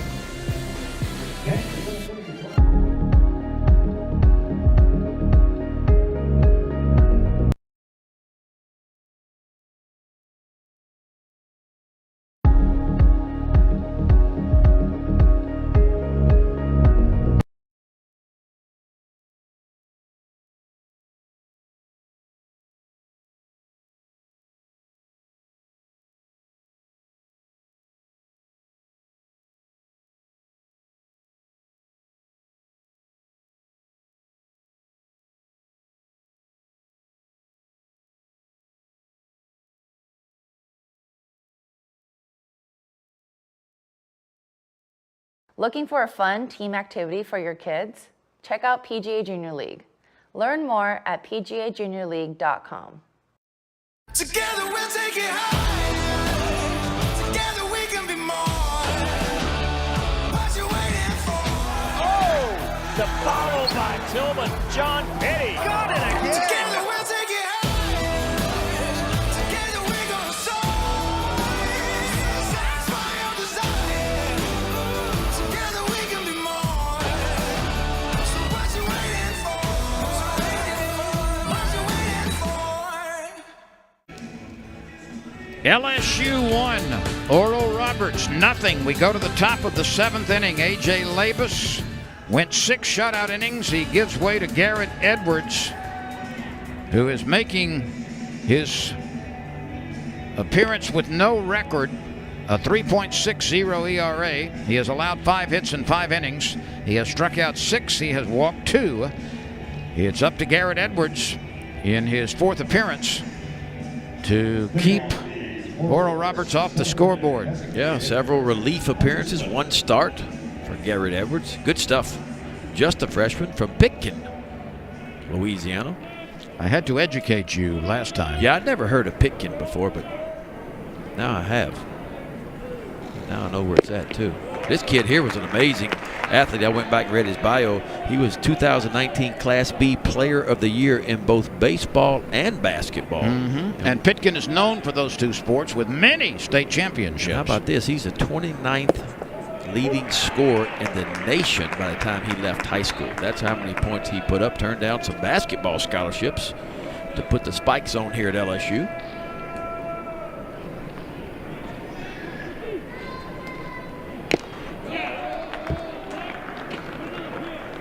Two quick strikes on Hunter Swift. Brody Gibson and Anthony Martinez will follow. Labus was really good. And Ben, after Labus was knocked around a bit in his first start against Louisiana Tech, he has turned in 2 outstanding starts. Tonight, 6 innings, 5 hits, no runs, no walks, 6 strikeouts. Yeah, and last weekend against Youngstown State, 5 innings, 3 hits, no runs, and 6 strikeouts. So that's what you expect from A.J. Labus. So he has not given up a run since that early start, his first start.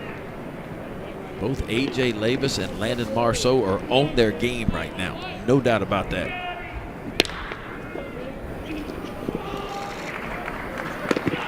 Six to 3 on the putout. Bianco to Morgan.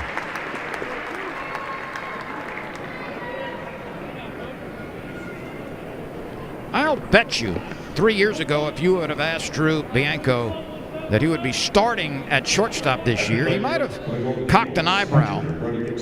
Now, he was an outstanding infielder in high school. Yeah, and I think shortstop was his primary position in high school, but you're right. But, of course, they moved him to the outfield. Yeah. He's played some other infield positions. Before this year, he never set foot at the shortstop position. In college. In college, that's right.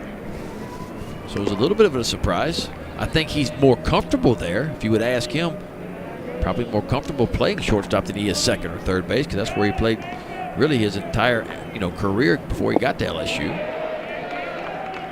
Oral Roberts University is a relatively young institution. It was founded in 1963. It's got about 4,000 students. 70-plus undergraduate programs. Most popular, ministry, nursing, engineering, business, and psychology. Edwards comes out throwing strikes. Yeah, let's take a look at the pitch sequence. Just a fastball pretty much right down the middle at 91. Backs that up with that hard breaking ball that he's got. It misses for ball one. Another breaking ball kind of up in the zone, and that was it for strike three.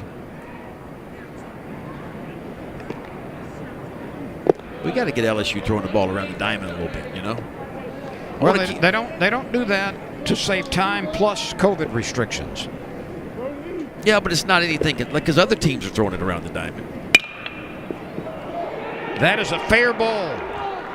Martinez around first. He's on his way to second. And he makes it with a 2-out double as he steered that one just to the right of the bag. That's his first double of the season. He's 2 for 3 at the bottom of the order. Yeah, it looked like a fastball just runs in on his hands, and watch him pull his hands in close to the body right there. Really gets him in and gets the barrel to it right past Jordan Thompson over at third base, who gives it a shot, but it's by him. So a 207 hitter has 2 hits today in the 9-hole. That's the first extra base hit for Oral Roberts. And Joshua Cox at the top has an RBI opportunity with 2 away. LSU has a couple of right-handers throwing in the bullpen. Cox has grounded out twice and fouled out to Morgan. The infield is back. And the pitch over the top. Misses. 2-0. First base is open. Ryan Cash, who is a 300 hitter, is on deck. Oh, Roberts 0 for 3 so far today. Runners in scoring position. They've not had many shots at it. LSU 1 for 4.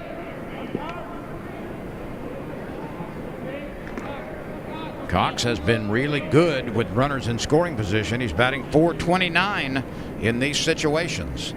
Edwards delivers. That's fouled over the shoulder of a couple of Oral Roberts people in the dugout.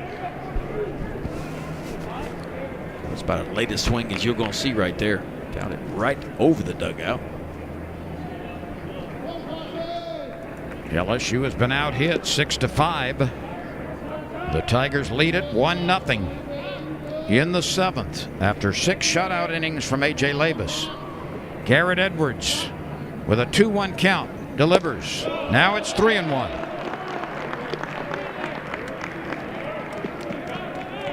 Well, that's when you're pitching. You got to know the situation. You got to know the tying run is sitting out there on second base. You're not giving in this situation. You're still going to make your pitch where you want it to be, and if you miss, you're going to miss off. I don't mind putting runners on first and second here with 2 out, but I'm not going to give in to the leadoff hitter.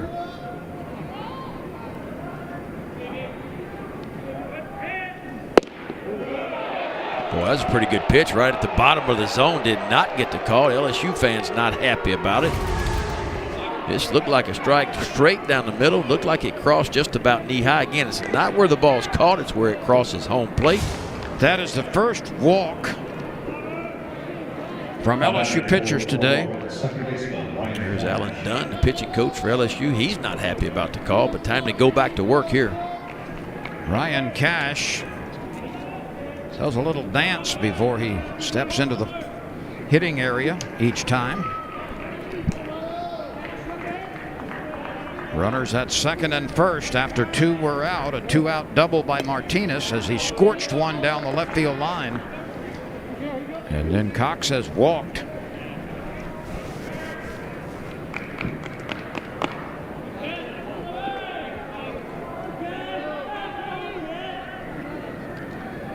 From the belt to the plate. Strike one.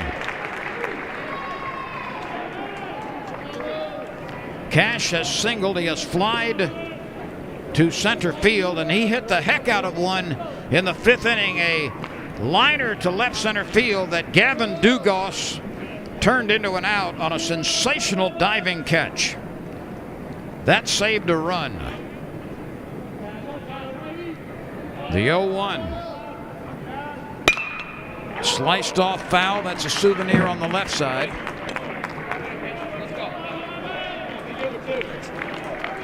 That seems to be where Cash is going to hit the ball, the opposite way like he did the last time. LSU center fielder Brody Drost swung over a little bit. Gavin Dugas, the left fielder, a little bit towards the line a few steps.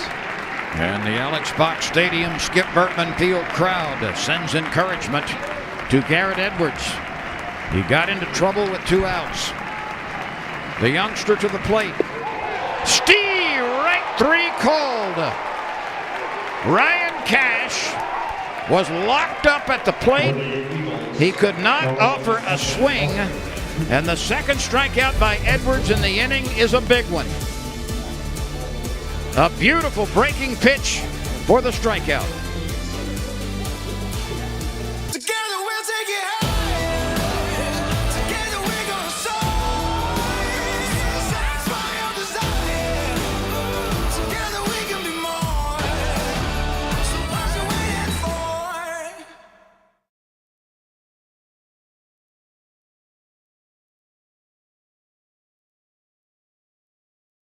Together we'll take it higher. Together we can be more. What you waiting for? Oh, the follow by Tillman. John Petty got it again. Together we'll take it higher. Together we're gonna soar. Satisfy your desire. Together we can be more. So what you waiting for? What you waiting for?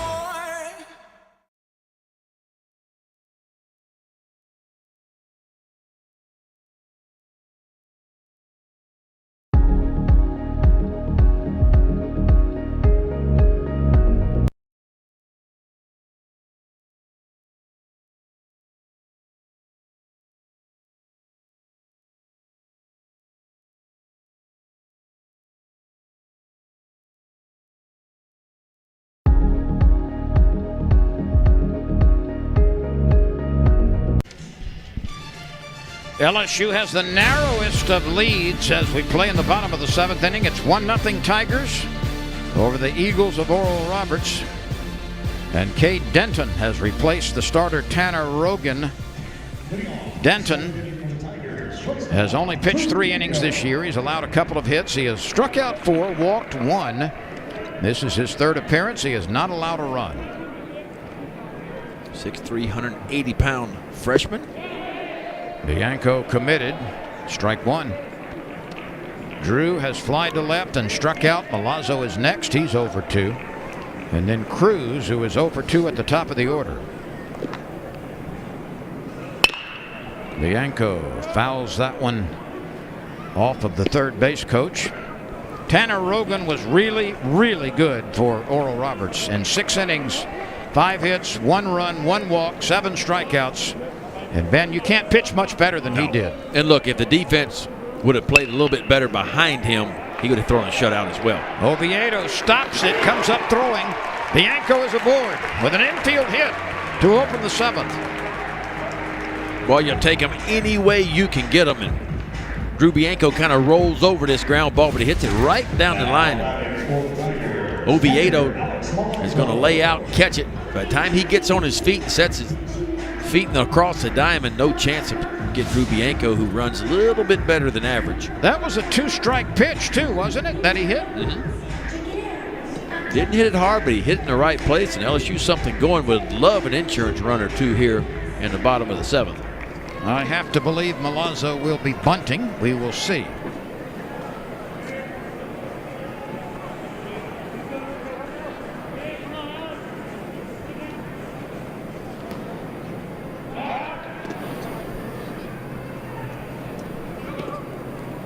So Bianco on an 0-2 count.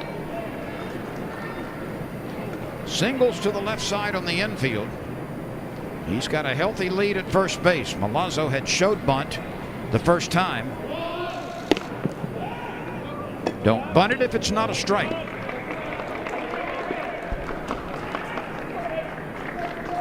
That's exactly right. Don't bunt it if it's not a strike. And if you're going to miss it, miss on top of the ball, not underneath the ball.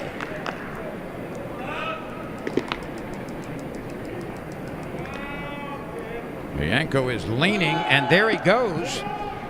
The peg down is in time. Bianco is tagged out on a superb throw from Brody Gibson, who never left his knees and got it down to second base with some gusto.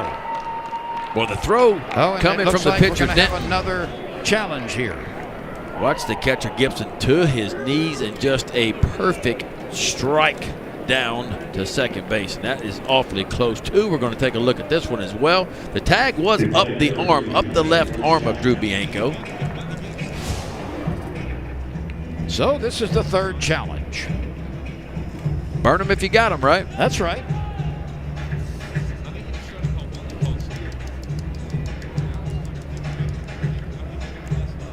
I thought the original call was a good one, but after watching the replay, there is some cause for doubt.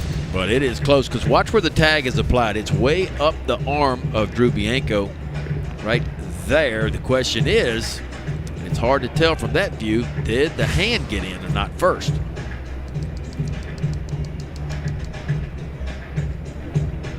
I don't know if the evidence is going to be strong enough to overturn it. I haven't seen anything as of yet.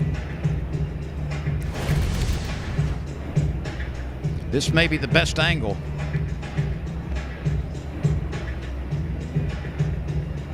Well, you know what? Might be safe by a fingernail. Which finger? The middle finger, the longest, the nail on the longest finger. He tagged. Don't touch me. The tag the tag was up the shoulder. I thought up high a little bit, and that allowed Drew Bianco potentially to get in there. Give credit to Brody Gibson, though. That was a whale of a throw. No, you can't do any better than that, because the pitch from the pitcher actually took him towards the right side, and so the only choice he had was to kind of get on his right knee. It was a breaking ball, wasn't it? And he fired a dart perfectly placed right on top of the bag.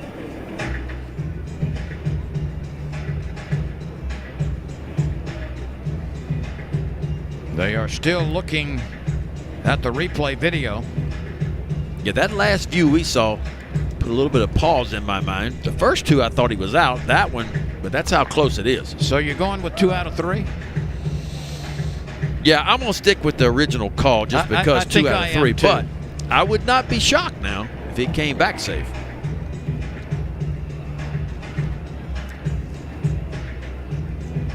I'll bet you a Diet Coke that they do not overturn it. All right. We'll find out in a moment.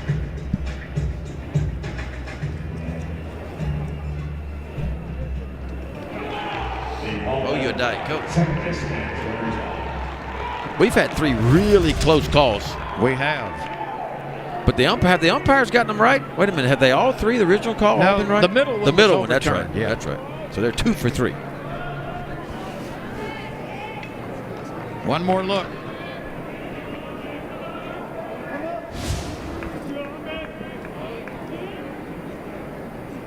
Alonso takes a pitch high, 3-0.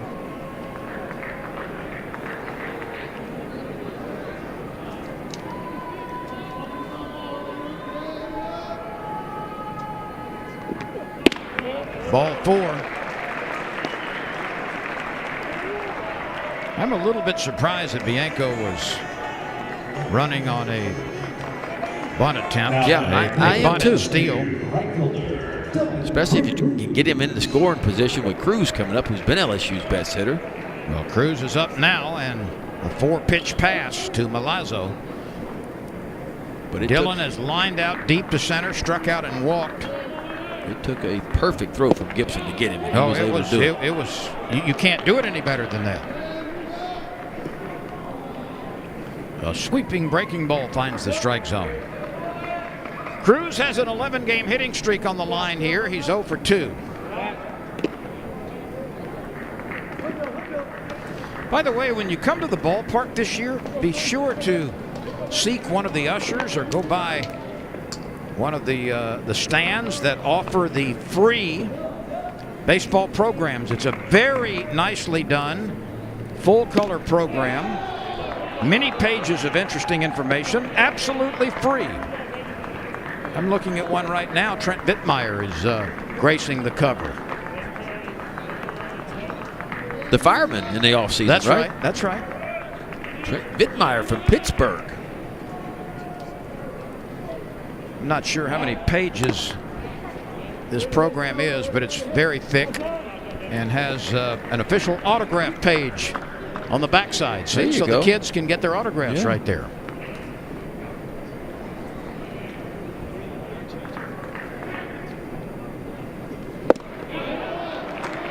Let me back up. There is an autograph page, but autographs are not being dispensed this year. But once you go out in the parking lot, you can get an autograph. Might be all right then. You would sign, wouldn't you? Sure. The 1-2 pitch to Cruz. This Eagles pitching staff has done a nice job with LSU's leading hitter.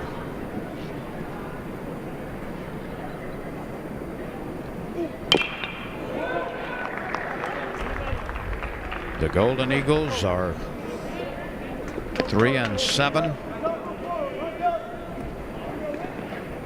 LSU is 9-2.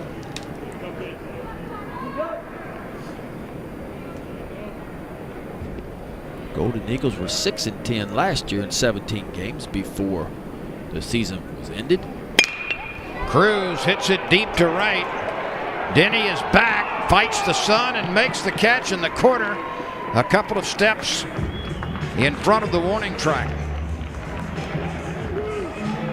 So Cruz is nothing out of 3.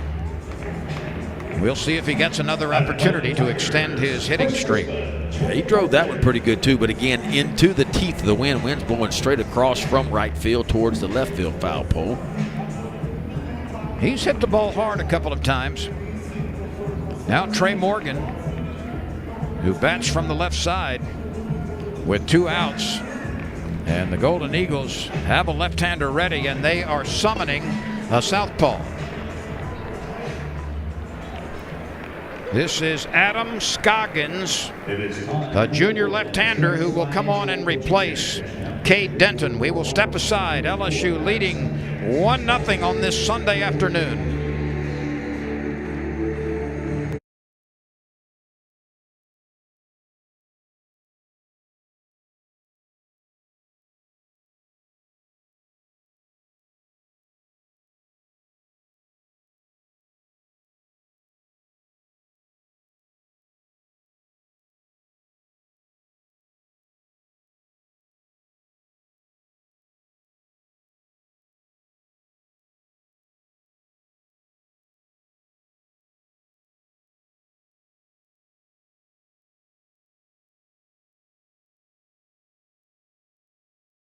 Find your team and sign up today at pgajuniorleague.com.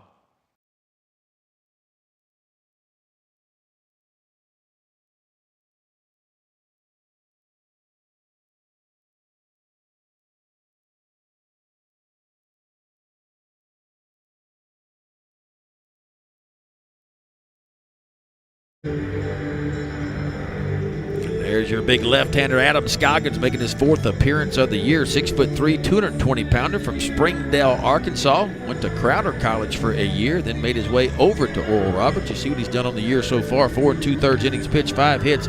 Keep an eye on the walks. 3 walks in just 4 2/3. And look at him for his career, Lynn. 12 innings pitched in his career. They've all been relief. He's got 12 walks in 12 innings pitched, but 13 strikeouts. So tells you the stuff is really good. The question is, can he throw enough strikes? He will pitch to Trey Morgan, who has lined to left, tripled, and flied to center. Left-handed batters have had some success against him. They are 3 for 8.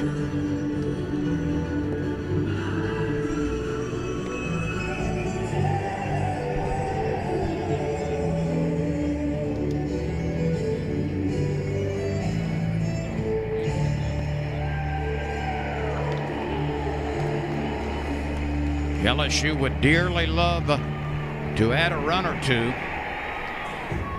The lead is 1-0. 1-0 games are very rare in college baseball.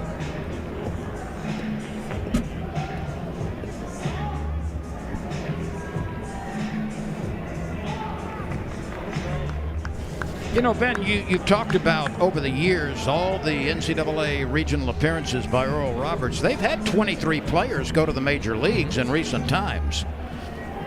Oh, it's a good program. I mean, they're there every year. They dominate their conference typically every year. That's the reason why they get to go. But you always hear about them being a 3 or a 4 seed in some regional somewhere and pulling off an occasional upset. A left-handed lefty battle here. And the first pitch is a sweeper wide. Drost is on deck. He also is a left-handed batter.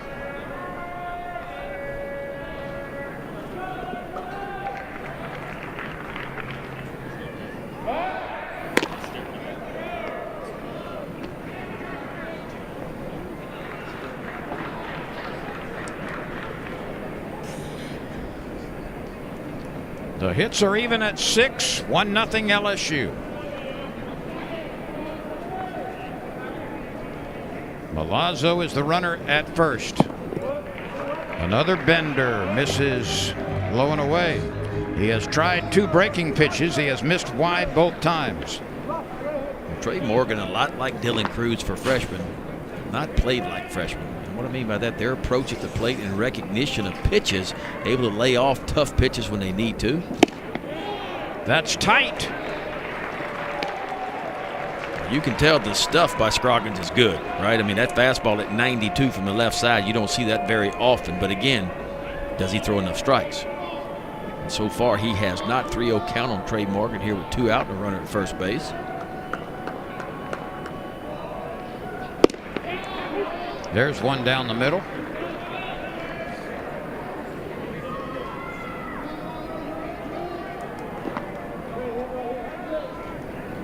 Morgan has extra base power to all fields.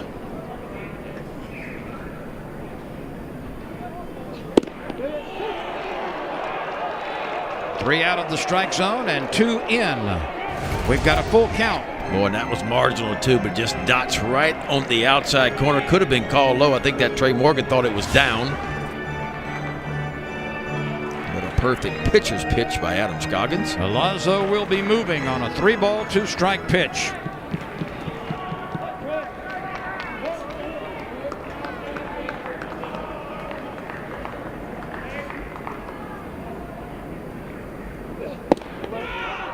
Ball 4. Sometimes you are walked, sometimes you earn a walk, and the latter was the case with Morgan. Well, that's what I'm talking about with Morgan. 3-2 count in a big situation, and this pitch is very close, just about 3 inches down from the one that was just called a strike. But again, the eye is good enough. It's an advanced approach. He lays off of it. Now LSU first and second with 2 out. Here's Drost. He is 1 for 3.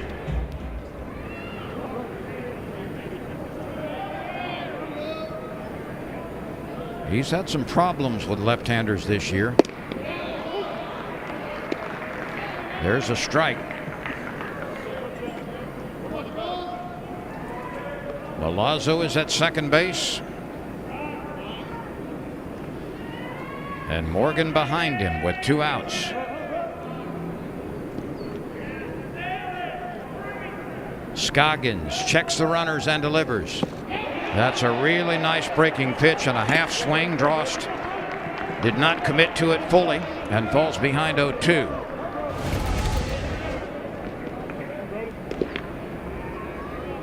Yeah, that was a nice breaking ball. Starts it in the zone. It looks like a strike as it travels towards home plate. And boy, the last 7 or 8 feet, it just disappears. No reason not to throw that same pitch again if you can throw it in the same location. That's exactly what he did, and Drost cannot find it. Breaking pitches to Drost, and this was a big bender. The Tigers leave a runner at second base. We go to the 8th. The lead is 1-0 LSU. your cousin from Boston. Sam Adams Wicked Hazy IPA. Check it out. It's wicked hazy. Yeah. But what's it called? Are you kidding me?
PGA Junior League is a fun team golf experience for kids that the entire family can enjoy.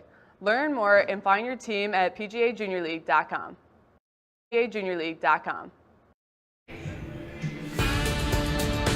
It's a 1-0 Sunday afternoon score as we play in the 8th. LSU leading. Each team has 6 hits. Will Helmers has come out of the LSU bullpen, replacing Garrett Edwards. Yeah, Will Helmers has done his work on the mound now. Got a little chance at third base. That didn't work out too good early in the year, but on the mound, he has been really good. 2-0 in the year, making his 4th appearance. He does have 1 start. Only allowed the 1 run, 9 innings pitched, 4 hits, 1 run, 1 walk. And how about that? 10 strikeouts for Helmers. From Metairie, Louisiana, Jesuit High School. A.J. Labus through the first 6 innings. He allowed 5 hits, no runs. He did not walk a batter, and he struck out 6. Garrett Edwards, in 1 inning of relief, yielded a 2-out double and then walked a batter, but he struck out Ryan Cash with runners at second and first to preserve the shutout. And now it's Will Helmers. I love this freshman class for LSU, especially the pitchers. Helmers, Blake Easy Money, we've talked about him. Garrett Edwards, that's the future of this LSU baseball pitching staff. And remember, LSU brought in the number 2 recruiting class in the country this year. Only the University of Miami was better. They brought in the number 1 class, and there's Blake Money, all 6'7", 261 pounds of him. McMurray is 2 for 3. He bunted his way aboard last time. Bianco makes a nice play. That's a little more difficult than it looks, isn't it, Ben? That is. That ball had a lot of top spin on it. And Drew Bianco gets it done. It doesn't always look as smooth as some others, but he seems to get it done, and that's all that matters at the end of the day. Here's Jordan Wiley. His 4-game hitting streak is in jeopardy. He has struck out, fly to right, and fly to center. His 10-game on-base streak also in jeopardy.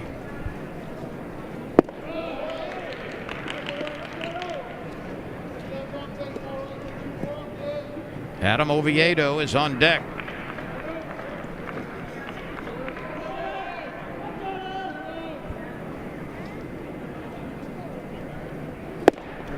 Good changeup. That's what you're going to see from Helmers. A fastball be 88. Maybe he'll top out at 92. Really good changeup to the left-handers you just saw there. Occasional breaking ball.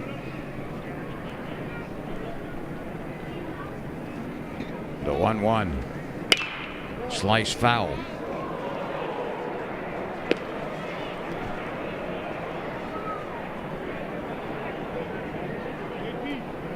That one almost got a hawk.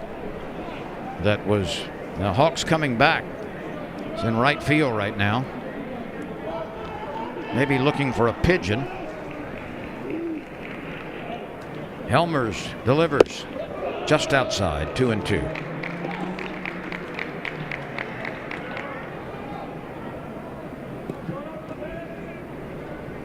You see that hawk? That's a big hawk. Yeah. It's even got a mask on, it looks like. Came to the ballpark. Helmers delivers, and Wiley reaches and can't find it.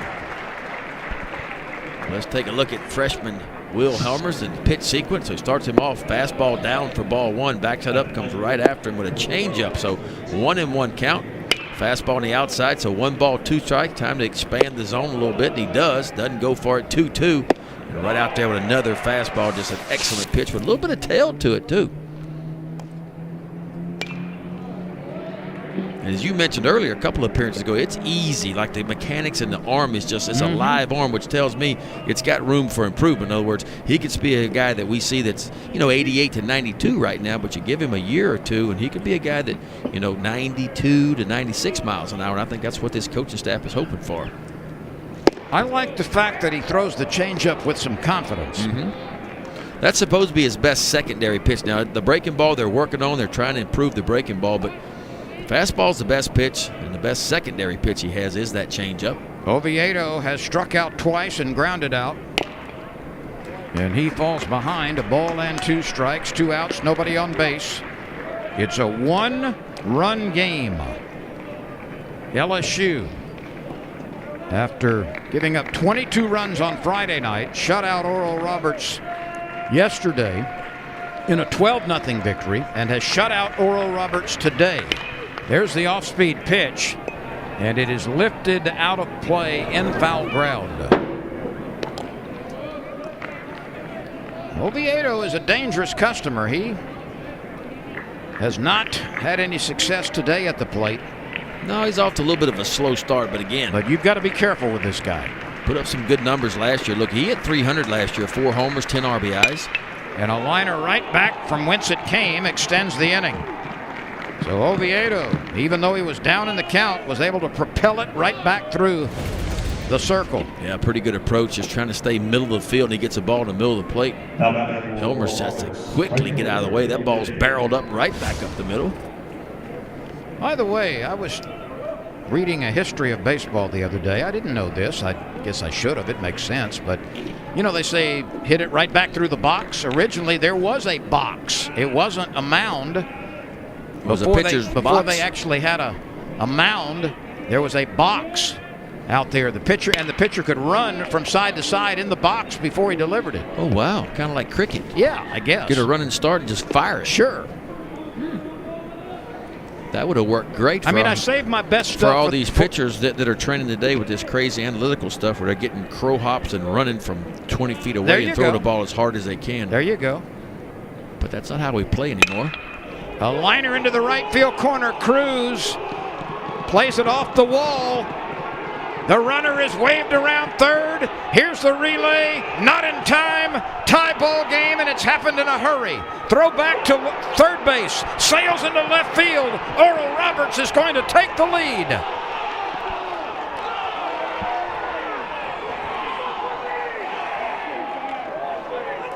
Caleb Denny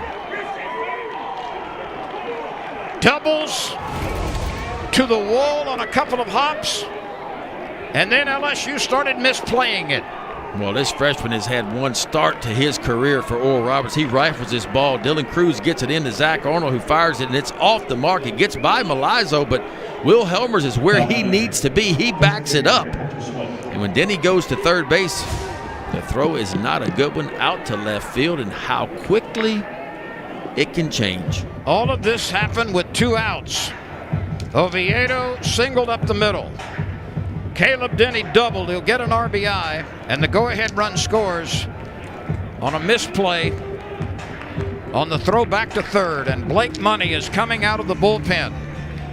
But for the first time today, Oral Roberts has the lead. It comes in the top of the 8th. We'll be back in a moment as we continue on the SEC ESPN network.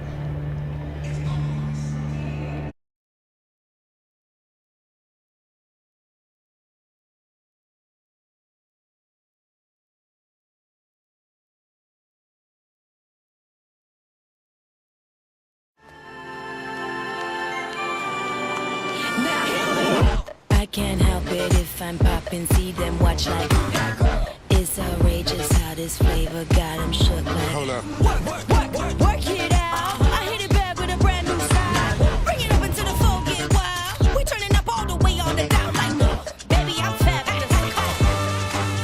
Limitless possibilities. The boldly new 2021 Nissan Kicks. Seems about right. Your cousin from Boston. I brought Sam. Where's the water? Rope swing. Canoe trip canceled. You got a knot, kid. Oh, sorry. Nothing like a Sam Adams in the great outdoors. Hey, anybody want to trade tents? Blake Money is making his fourth appearance. He's got no record of 1.35 ERA. The last time out, this big fellow was brilliant in some long relief. Yes, he was. Again, a guy that's being groomed to be a starter. You see what he's done in the year so far. 6 2/3, 6 hits, 8 strikeouts, only 1 walk. ERA down at 1.35.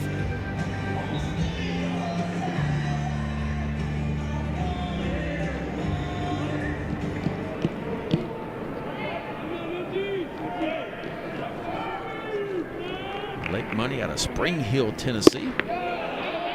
Summit High School there in Spring Hill. And Ben, we have just heard the official rendering of the previous play. 2 throwing errors on LSU, one from Arnold on the relay to the plate, and then the other on Helmers as he tried to throw it to third and hummed it into left field. So an RBI double by Denny. He drives in Oviedo and then comes across to score on a couple of throwing errors.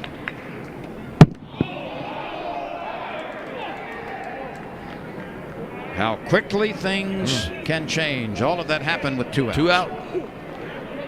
2 out, nobody on. You get a single by Oviedo. Double up against the wall. I thought Cruz could have got the ball in a little bit quicker. I think he got hung up a little bit down there, and he gets it to Zach Arnold, who does not make a good throw towards home plate. But you got to give Oral Roberts credit. They've been pecking away, had some opportunities, not been able to come through, and finally they do here in the top of the 8th inning.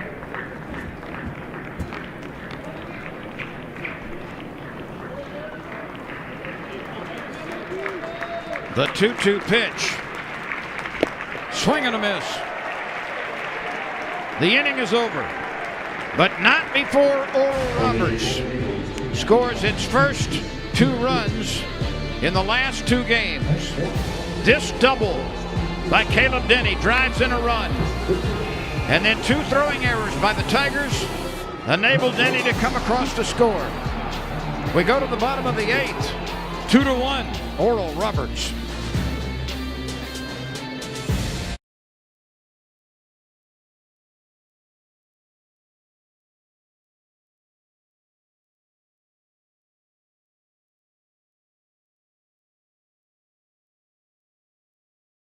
Discover the replenishing power of new Pronamel Mineral Boost.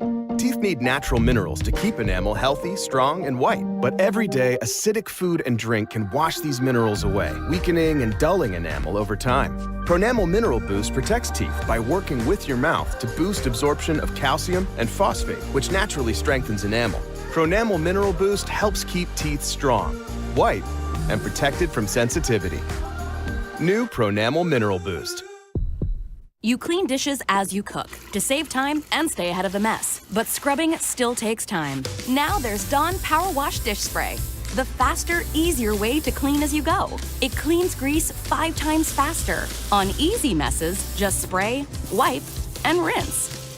On tough messes, the spray-activated suds cut through grease on contact without water. Just wipe and rinse. Get dishes done faster. Dawn Power Wash Dish Spray. Spray, wipe, rinse. With the intelligent control of all-wheel drive and the power of a 2.5-liter turbo engine, there's no limit to the places the all-new Sorento can take you and to the stories waiting for you when you get there.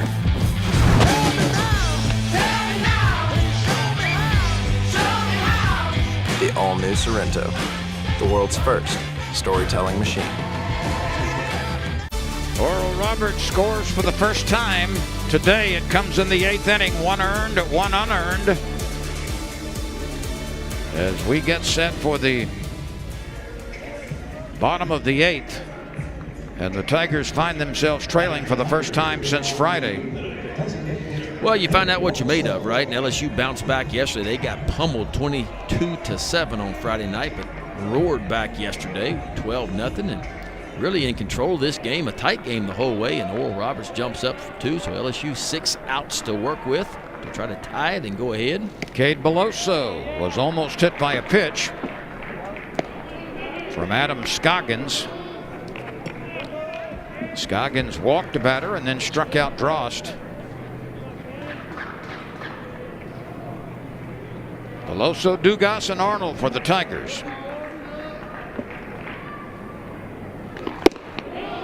That's a strike on the inner part of the plate.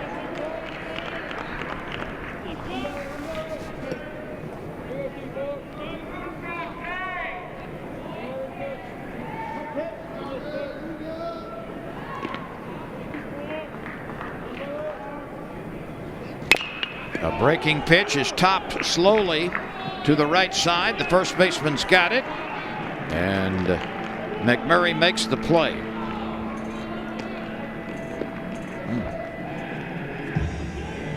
Beloso is 0 for 4. I'm telling you, Scoggins is a tough customer now. Lefty Especially lefty. against lefties, yes. right? And that might be it for him with, of course, Dugas coming up, who has that home run power. Might get the righty in to face him.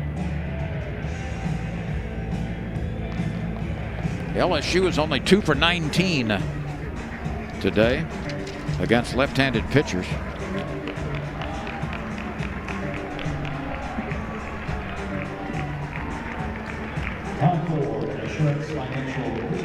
We'll check that number in a moment. Meanwhile, we've got a pitching change. Caleb McCullough has come out of the bullpen. And we'll step aside to see if LSU can rally, trailing by 1 in the 8th.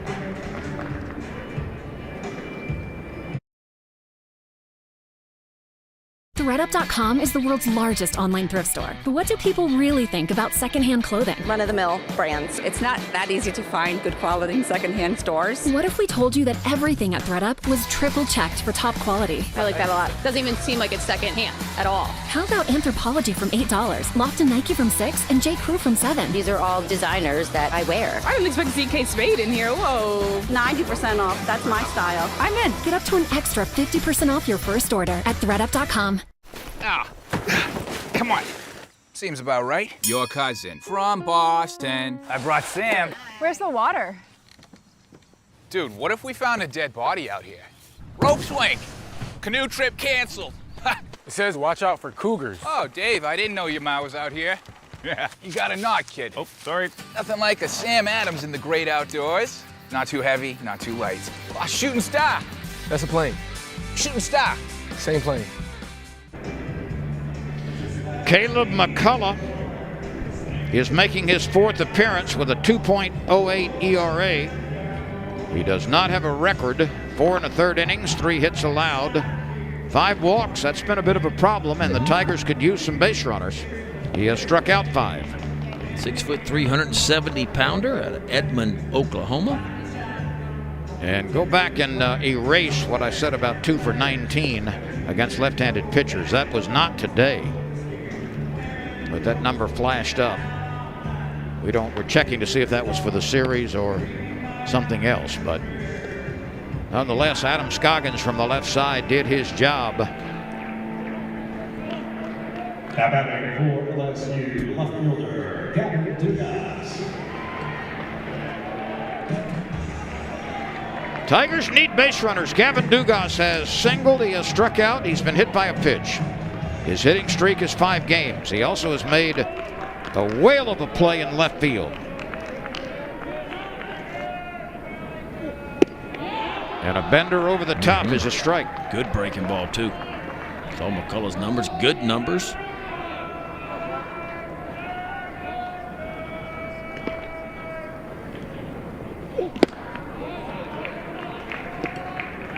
Fastball up to 93 from McCullough. LSU has their hands full here in the bottom of the 8th inning, down 1. Arnold is next.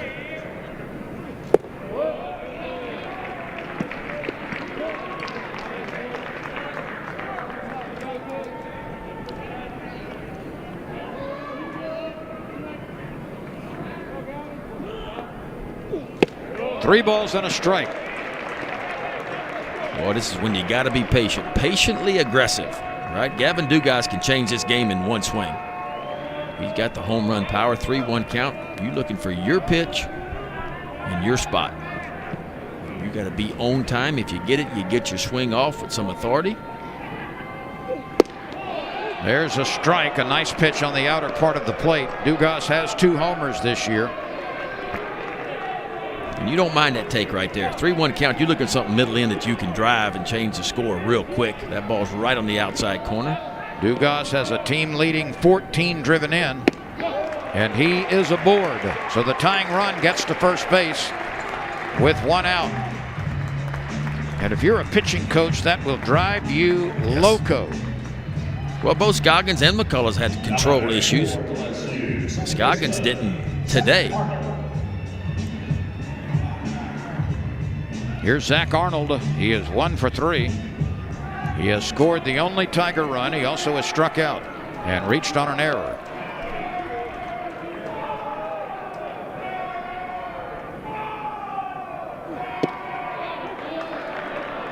Strike 1.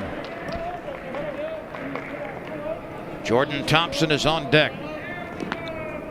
We are in the 8th. LSU's run came in the 4th, 2 in the 8th for Oral Roberts.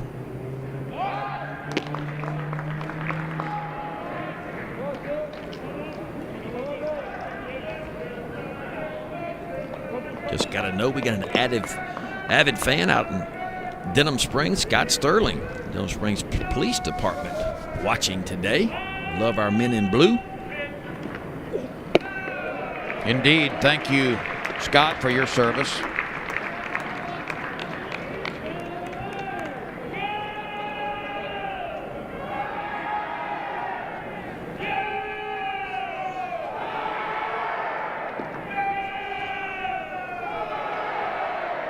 Dugas takes an average leads from first. No play can be made at shortstop. That ball took an odd hop. It was hit very hard. The tying run is at second base. The go-ahead run is at first base. That's a tough luck error on Anthony Martinez. Yeah, this ball is hit as hard as you can hit a ball, and I mean it just chews up Martinez, who's had his struggles today at shortstop. At LSU, something going here in the bottom of the 8th, down 2-1 with runners on first and second and just 1 out.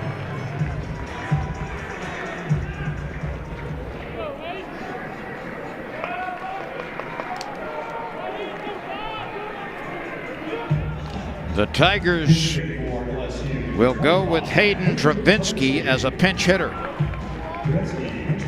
So Travinski is batting for Jordan Thompson, who was 1 for 3 with an RBI.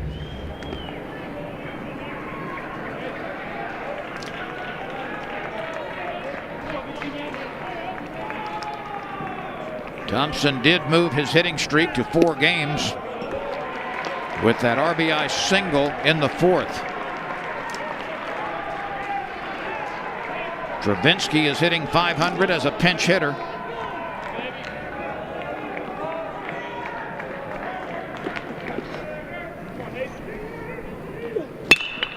He swings, he sends a fly ball to center field. Cox retreats.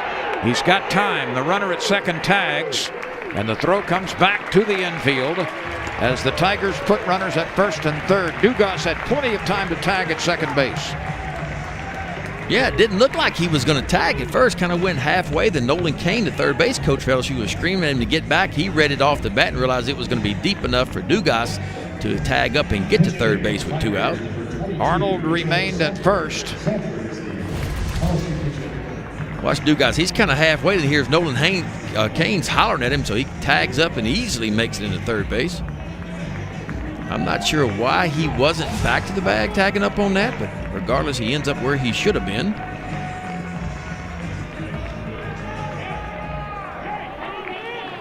And we've got a pinch hitter, Mitchell Sanford, will bat for Bianco. Drew was 1 for 3 with an infield hit.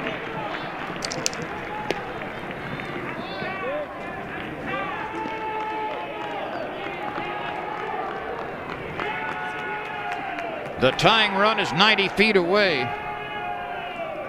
The go-ahead run is at first base. Sanford looks at one low. 1 ball, 1 strike. A lot of pressure on Oral Roberts catcher Brody Gibson right now. He goes down and blocks this ball and keeps it in front. That tying run just 90 feet away.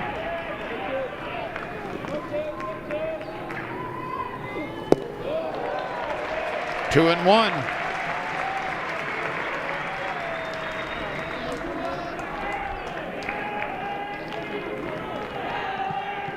Sanford is batting .267. He is 4 for 15. 1 RBI. All of his hits have been singles. 3 balls and a strike. Boy, an off-speed pitch. Looks like just a straight changeup and a nice job of laying off that pitch, too. Sanford will probably take at least 1 here. 3-1 count. Obviously no more than 1. He's got to be looking fastball, middle in, and if he gets it, get the barrel to it. You think they'll turn him loose or give him the take? No, okay. I think they're going to turn him loose 3-1.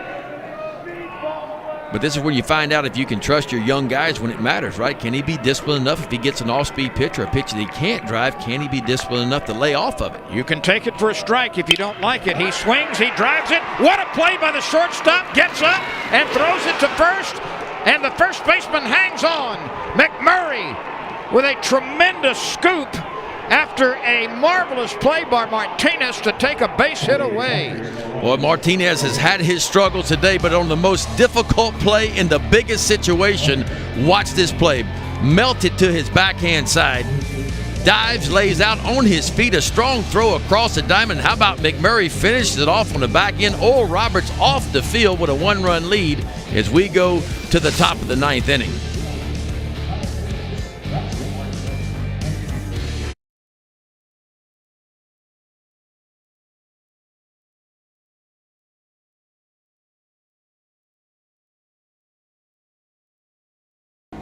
We know you've got your hands full at home. I'm building a spaceship. So Instacart is here to help make grocery shopping a little easier. Choose which store to shop from, what items you need, and how you want them. And a shopper will safely deliver them contact-free in as fast as 2 hours. Because between teaching, cooking, and parenting, you could use one less job to do. Go to instacart.com or download the app to get free delivery on your first order using the code ORDER today.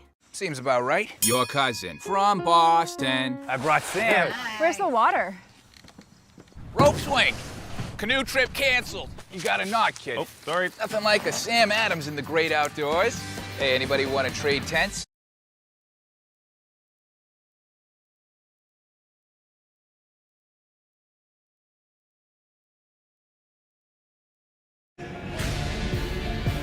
Two to one, Oral Roberts hung on with some nice defense in pressure situations in the bottom of the inning. Devin Fontenot has come out to throw the 9th. He has figured in 1 decision. This is his 6th appearance. He's 1-0, but his ERA is 4.5. He's given up 5 hits in 4 innings and a couple of walks. He has struck out 4. The Tigers have moved Arnold from second base to shortstop and inserted Braden Doty at second base. Collier Cranford will take over at third base. Right.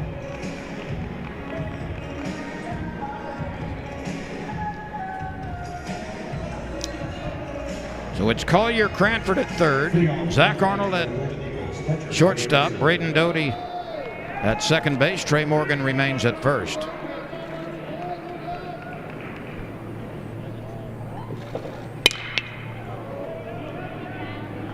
Cruz is out there in right field. He waits for it, and he's got it.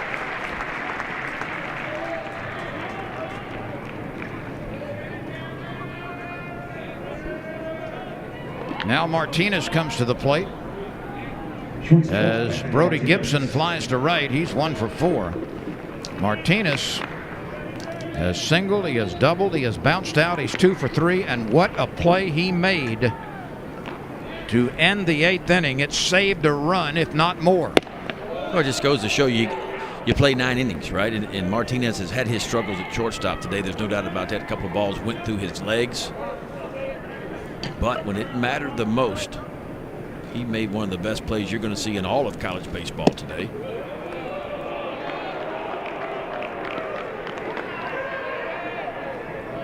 Two and 0. Fontenot has not been sharp at the back end of games so far. Yeah, blew a save the other day. This is LSU's guy at the back end. And he brings it too far inside. That is a painful plunk. Yeah, 94 miles an hour. That did not sound good. Does it get him on the wrist? Ooh, was it the hand? Looks like he's favoring his hand there. This did not sound good. That is all meat and bones. Looked like the right hand. I don't think he's going to be able to continue, but we will see. Yep, they are going to move him down to first base.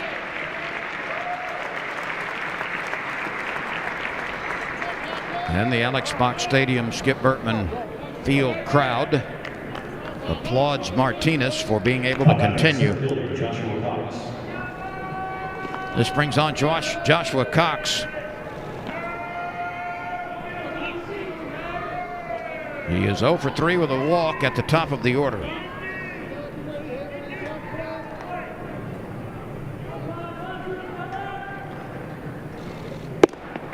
Strike one.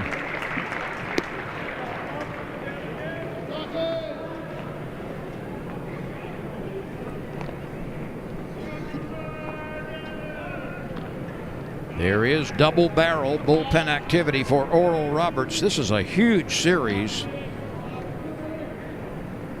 prior to conference play for both teams.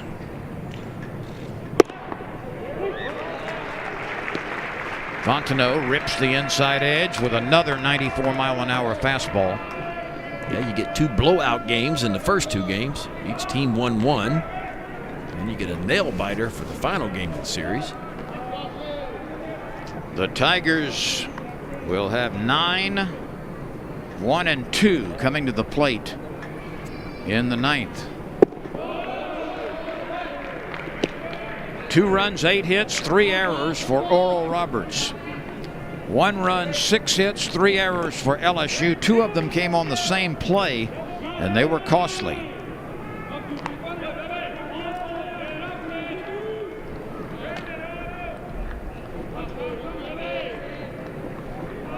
Oh, what happened there? Looked like his spike got hung in the dirt. Well, it's going to be a balk. Yeah.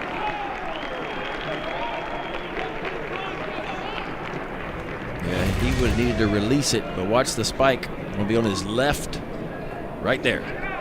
Left foot hits the ground a little bit early. Looked like he might have slipped on the back leg first, and that allowed the front leg to go down a little bit faster than he wanted. You don't want to release it like that. You can hurt yourself.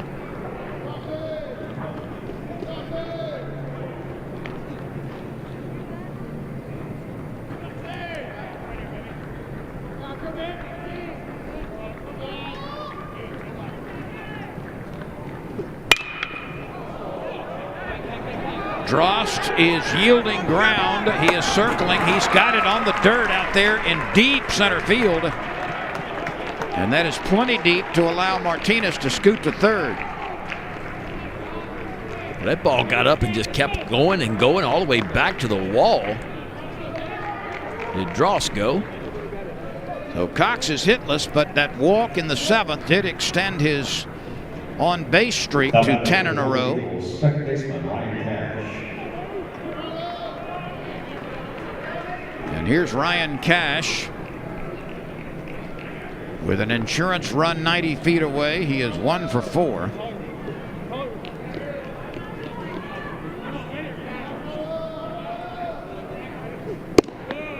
A strike on the inside part of the plate. That's an almost unhittable pitch at 94 miles an hour and in a perfect place. Yeah, I love the fact Devin Fontenot uses the inside part with that above average fastball. Only makes the outside part better for him as he throws some balls on the outside part, work his fastball, changeup, and his breaking ball. He's been consistent with the fastball at 94 here in the ninth.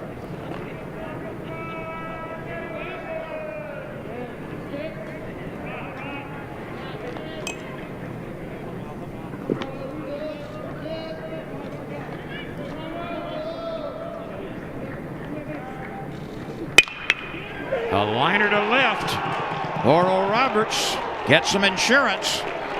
Brian Cash smashes it between third baseman Cranford and shortstop Arnold. No, you got to give it to Oral Roberts. They have taken advantage of every opportunity they've gotten today. You get a hit by pitch. That pitch had velocity, but it was right down the middle of the plate. Then you get a balk. Sacrifice fly gets him over to third base, or a fly ball rather, than a hard base hit to the left side. And Oral Roberts has pushed home 3 runs here in the last 2 innings, take a 3-1 lead now over LSU. Jake McMurray is 2 for 4. There's a breaking pitch and a good one.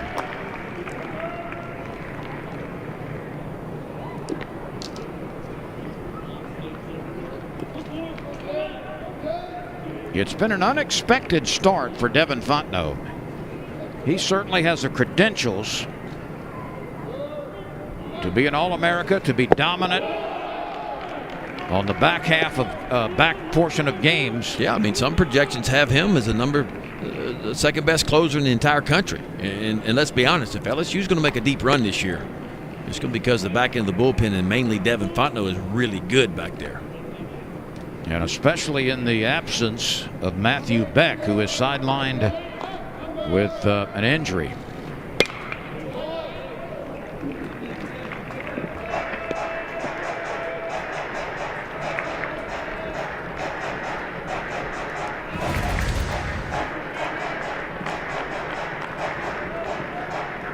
Fontenot almost fooled McMurray. In fact, he was stepping toward third base. That breaking ball started off right at him and came back over the plate. And more of those, what you call it, emergency swings, just trying to get a piece of it, put it in play. The 1-2 pitch.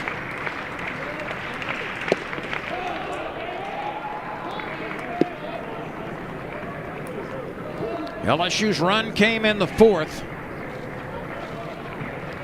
2 in the 8th, 1 in the 9th for Oral Roberts.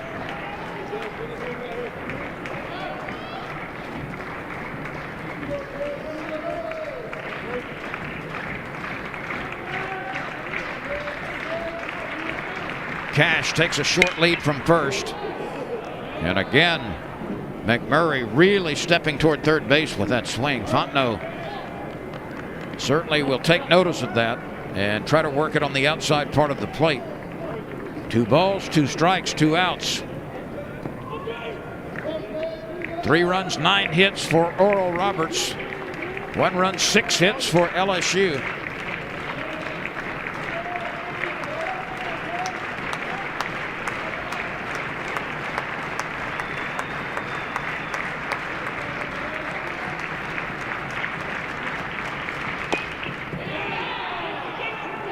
McMurray has spoiled several pitches. Yeah, he's figured out a way just to extend the at-bat. Not wanting to strike out, just trying to put a ball in play. And he spoiled a couple of tough pitches, too. This will be the 7th pitch coming to McMurray from Devin Fontenot.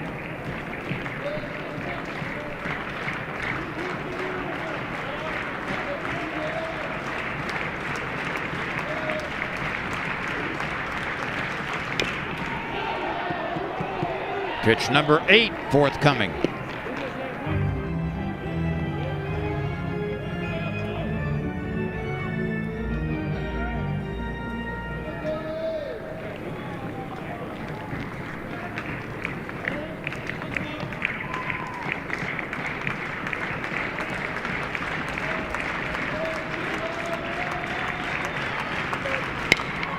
A breaking pitch, and that's hammered just to the left of the bag.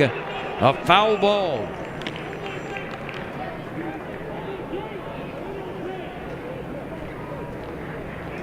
Boy, that was really close. We'll get another look at it right here. Just a fastball in. He thought he had a base hit. Can't believe he didn't get it. Well, he will go back to the box and face the 9th pitch from Fontenot.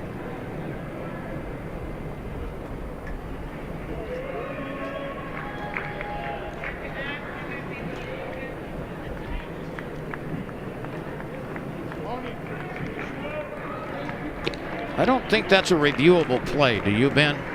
No. And I think that's what the Oral Roberts coaches were just checking.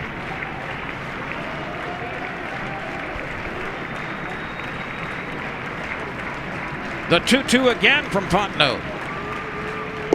He finally struck him out. Ryan Cash delivered, though, with this base hit the other way. And we go to the bottom of the 9th. Oral Roberts leads LSU by 2.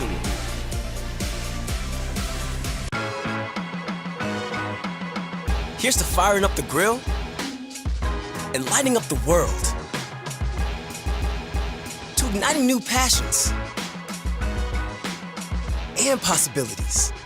Here's to flavors only you can create. To making mouths water and making a little extra.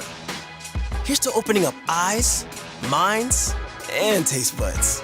Here's to blazing your trail. Ah, come on. Seems about right. Your cousin from Boston. I brought Sam. Where's the water? Dude, what if we found a dead body out here? Rope swing. Canoe trip canceled. It says watch out for cougars. Oh, Dave, I didn't know your ma was out here. Yeah, you got a knot, kid. Oh, sorry. Nothing like a Sam Adams in the great outdoors. Not too heavy, not too light. A shooting star. That's a plane. Shooting star. Same plane. Hello? Hey, Dad. Bobby's wondering if you could watch cartoons with him. Yeah, sounds nice. I hope we can soon. Dad, check your email. Okay, click. Hi, Grandpa! What is this? It's Sling Watch Party. You can invite people to watch live TV with you. Wow. Hey, family. Uncle! How'd you get in there, Todd? Sling Watch Party is live TV together from anywhere, only from Sling. Get the best of cable for the best price. Oral Roberts will win the series if it holds on here in the 9th. Braden Pierce is the 4th reliever of the day as he comes out of the bullpen, and the right-hander with no record, but nobody has scored on him. In 4 innings, he has allowed 1 hit. He has struck out 4 and given up a couple of walks. So this is Braden Pierce's game to save. And LSU looking for some runs here, at least 2. Trailing 3-1. Pierce out of Oklahoma, went to Cloud Community College, 6'2", 215-pounder. Jake Wyeth has grabbed a bat for LSU.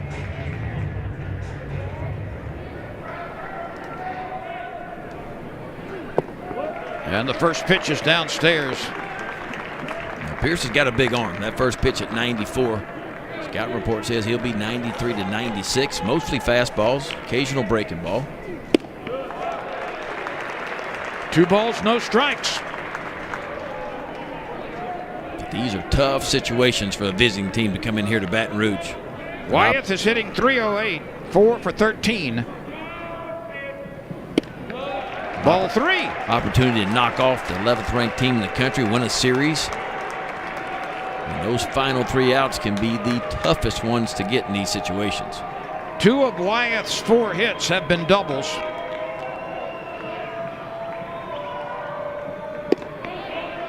Three and 1 now.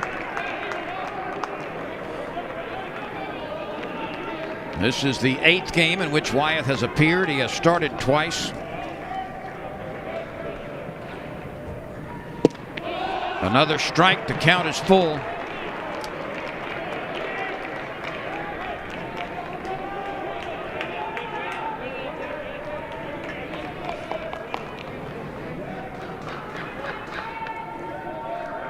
The 3-2 pitch. Swing and a miss. After 3 straight out of the zone, he came back with 3 in the zone, and that was high heat. Yeah, this might not have been a strike either, Lynn. He did throw the first 2 for a strike, but take a look at the location of this one. That's probably not going to be called a strike if you can lay off of it, but so tough to lay off that 3-2 count. Big moment. You see it really good, but it's hard to catch up at 93 chest high. This is the first game in which Dylan Cruz does not have a base hit. He's got a chance here in the 9th. Steve Wright.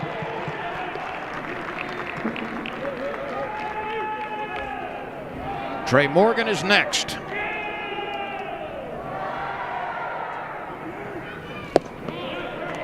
He misses with a breaking pitch, does Braden Pierce.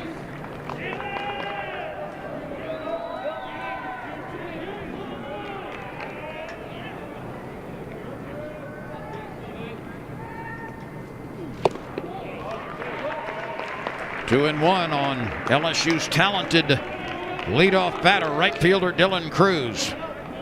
He has lined hard to center and deep. He has struck out, he has walked, and he has flied deep to right. This is popped up. It's playable on the right side.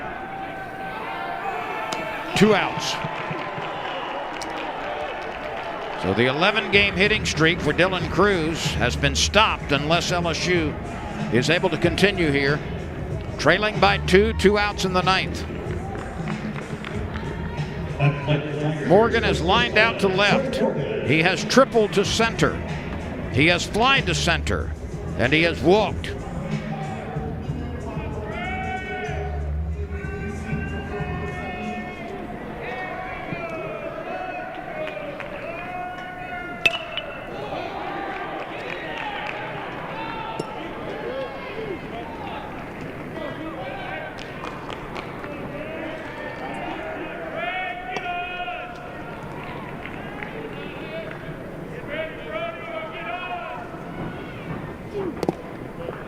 That's off the mark. 1 ball, 1 strike, 2 outs, bases empty. Tigers need 2 to tie in the 9th.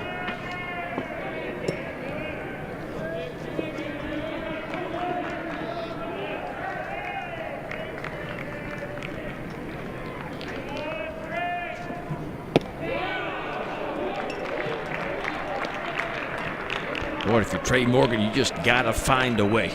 Find a way to get on base. Got to get that tying run to the plate if you're LSU. A ground ball right side, fielded by the second baseman. He turns and throws to first, and that will do it. A come from behind victory with 2 in the 8th and 1 in the 9th. A jubilant Oral Roberts team takes 2 out of 3 from LSU, and with some late inning heroics, they get it done. Yeah, just not enough offense for LSU today. I mean, just wasn't enough there. They were out hit 9 hits to 6. LSU picked up 6 hits to 1 run. A.J. Labus pitched it well. He didn't give up a run over 6 innings. Garrett Edwards was good. Helmers ran into some trouble, but defense and lack of hitting for LSU in big situations hurt them today. And of course, Oral Roberts wins this series. A huge win for Oral Roberts, who came in here at 2-6 on the season, and yet they find a way to knock off the 11th team in the country 2 out of 3. And this game was very much unlike what we saw on Friday and Saturday when big scores were posted, but the Tigers falter in the late innings and lose it. For Ben McDonald, I'm Len Rollins. So long from Baton Rouge, Louisiana, where the final score is Oral Roberts 3, LSU 1. This has been a presentation of ESPN, the worldwide leader